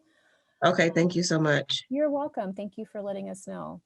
So Thanks. Welcome back. Folks should be coming back from their breakout rooms. We know it felt really abrupt and you were probably having fun with your orientation leaders.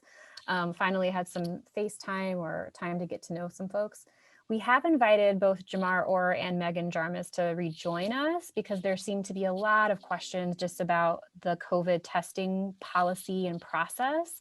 and what does it mean? I know in the blog that was sent out to students, there was information about free testing with the university, and there seemed to be a lot of confusion and questions. So we wanted to make sure the folks that had the appropriate information could clear up any confusion. So Kayla is going to share the screen that Jamar, from Jamar's presentation earlier today, and either Megan or Jamar can jump in. I think you probably can jump in, tag team. I'm sure you'll do it, but I don't want to mix anything up. And I thought the folks who have the best information would be the ones to present it. So. Yes, thank you, Emily. And we are happy to answer your questions in this area. So Kayla, do you want to summarize the question for Jamar and Megan? Would that be helpful? Sure. Yeah. So we've had a few students asking us what exactly is needed for a student that may have an in-person lab starting next week. So not necessarily resides on campus, but they have a in-person class next week, and what exactly is needed and how do they get tested? So really great question. So for that particular student, since they will be coming to class regularly for their lab, they will need, excuse me, they will need a negative COVID test prior to being able to be permanently in class, because we want to make sure that students who are in face-to-face and regularly on campus are initially negative and will be added to our randomized testing program. So if you're one of these students who will be in these types of classes, you should have already received an email communication from us. Basically, it outlines when you need to have the test done, where you can go to get tested, as well as answering other general questions. But if you, for some reason, did not receive that email, the testing location is Loop Medical Center, and that's located about, nope, I'm sorry, I'm talking about the randomized testing program. For those students who need to get a negative test, you are required to do that part on your own. So that is not something that we're sending through Loop Medical for the return to campus tests. For those students, you need to get that test either 3 days before the start of the semester or up to 7 days after. If you do it in that window, you're totally fine. Thereafter, you receive notification that, hey, we have not gotten your test results. If we don't get it, then we would stop your ID at that point. So in that first week, you're still able to come to class without it, no issues, no problems. It's thereafter that your ID access would be restricted. Moving forward, for students who are in face-to-face classes, who are athletes or student workers, you will be added to our randomized testing program. And if you're in the randomized testing program, you'll be getting free testing through our Loop Medical Center. And if you fall into one of those categories, you'll also be receiving an email saying, hey, you're in our randomized testing program. Here's what that looks like. Here's what you need to do. So any student that is impacted by this or needs this, you should be receiving individualized communication from the Dean of Students office regarding how to get tested and where to go and what the protocols are for that. Thank you, Jamar. And yes, that email to the students in face-to-face classes went out on Thursday. So if you are in a face-to-face class and you did not receive an email from the Dean of Students office with the specific information, please either reach out to me directly or go through one of your orientation leaders to get my information so that I can make sure you're included on our list of students who will be on campus regularly. And I do see a question in the chat. Do we have to take a test before every in-person class? The answer is no. So once you've taken that initial re-entry test, you're good to go to class. Thereafter, we will add your name to our pool of students who will regularly be tested. And at that point, you receive communication from the Dean of Students office saying, Jamar, you've been selected this week to go and get a COVID test from Loop Medical Center. So it won't be a every week thing, it's a randomized pool. And so we'll randomly select certain students every single week to go and get tested. And those students will have to go within that week to get tested. So after you've gotten the initial test, unless you're in the randomized testing program, you won't have to do anything else. If in the randomized testing program, we will tell you when you need to go and get another test.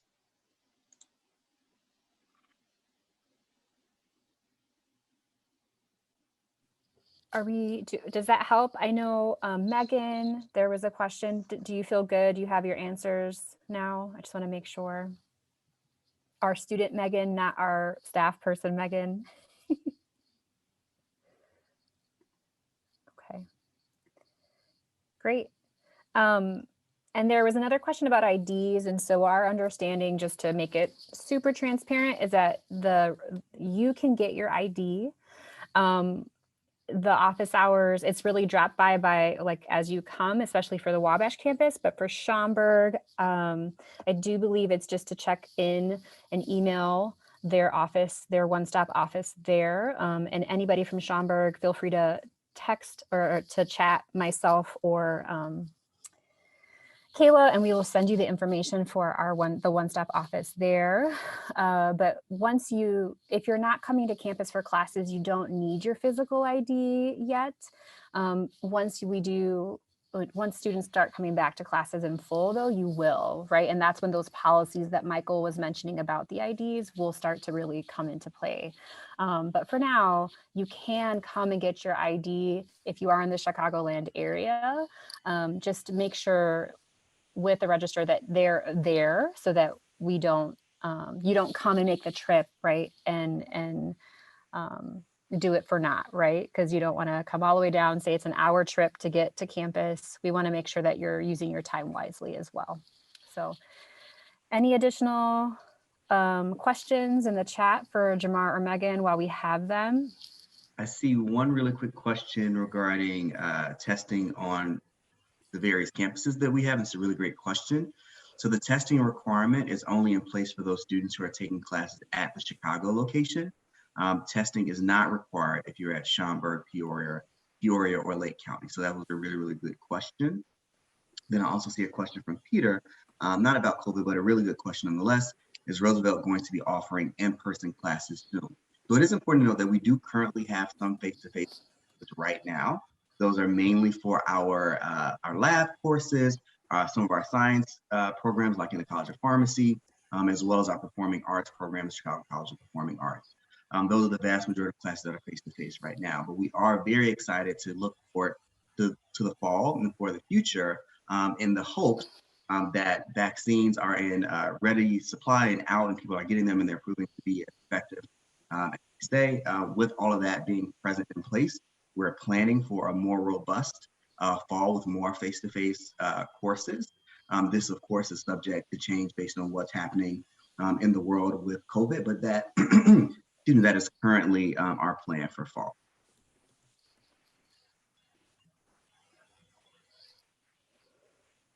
Thank you. All right. You're welcome. Thank you, Jamar. Thank you, Megan, for jumping in. We appreciate your flexibility and being able to help us in this moment. And welcome. So now this is the end of our day. And so I'm going to pass it back to the orientation leaders to kind of wrap out our day and introduce our next session. Oh, it looks like there's a Blackboard question. So we can answer that really quickly as a collective. So the question is, do you automatically get enrolled into your classes on Blackboard? Linda is here from advising, and my understanding is, especially for incoming students, the answer is yes, but that your classes should appear in your Blackboard portal. But Linda, if you would feel free to introduce yourself and answer that question quickly, that would be awesome. Hi, everyone. My name is Linda Davis. I'm the Associate Director of Academic Advising at Roosevelt. And that question is a very good one. You won't really see your courses listed in Blackboard until the start of the semester. So about Sunday, Monday, you will see those courses listed in there.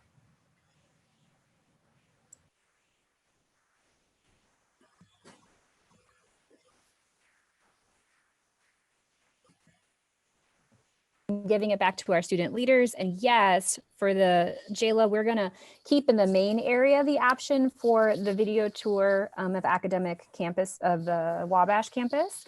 But we're gonna go ahead and move into welcoming our resource fair folks. For the sake of time, just to be transparent, we did have a video, but we can share the link to that video and put it in our orientation page. But we want to respect the time that our professional staff are coming in to assist us with this resource fair, and also wrap out the day and answer any additional questions. The cool thing is you have amazing professional staff right now who can help jump in and answer any lingering questions from today's session before we go into the resource fair. So I'll pass it over, I think, to Jayla. We're actually going to pass it to Karina. Hello, everybody. So next we have a virtual resource fair where you have the chance to meet with representatives from different departments around campus to learn more about the resources they have for you. All you have to do is let us know which departments you want to meet with, and then we'll throw you in a breakout room with them so you can discuss anything that you have questions about or that you're curious about. And if you are unable to attend our virtual resource fair today, I want to thank you all for attending our new student orientation, and we hope you have a great start to the semester on Tuesday.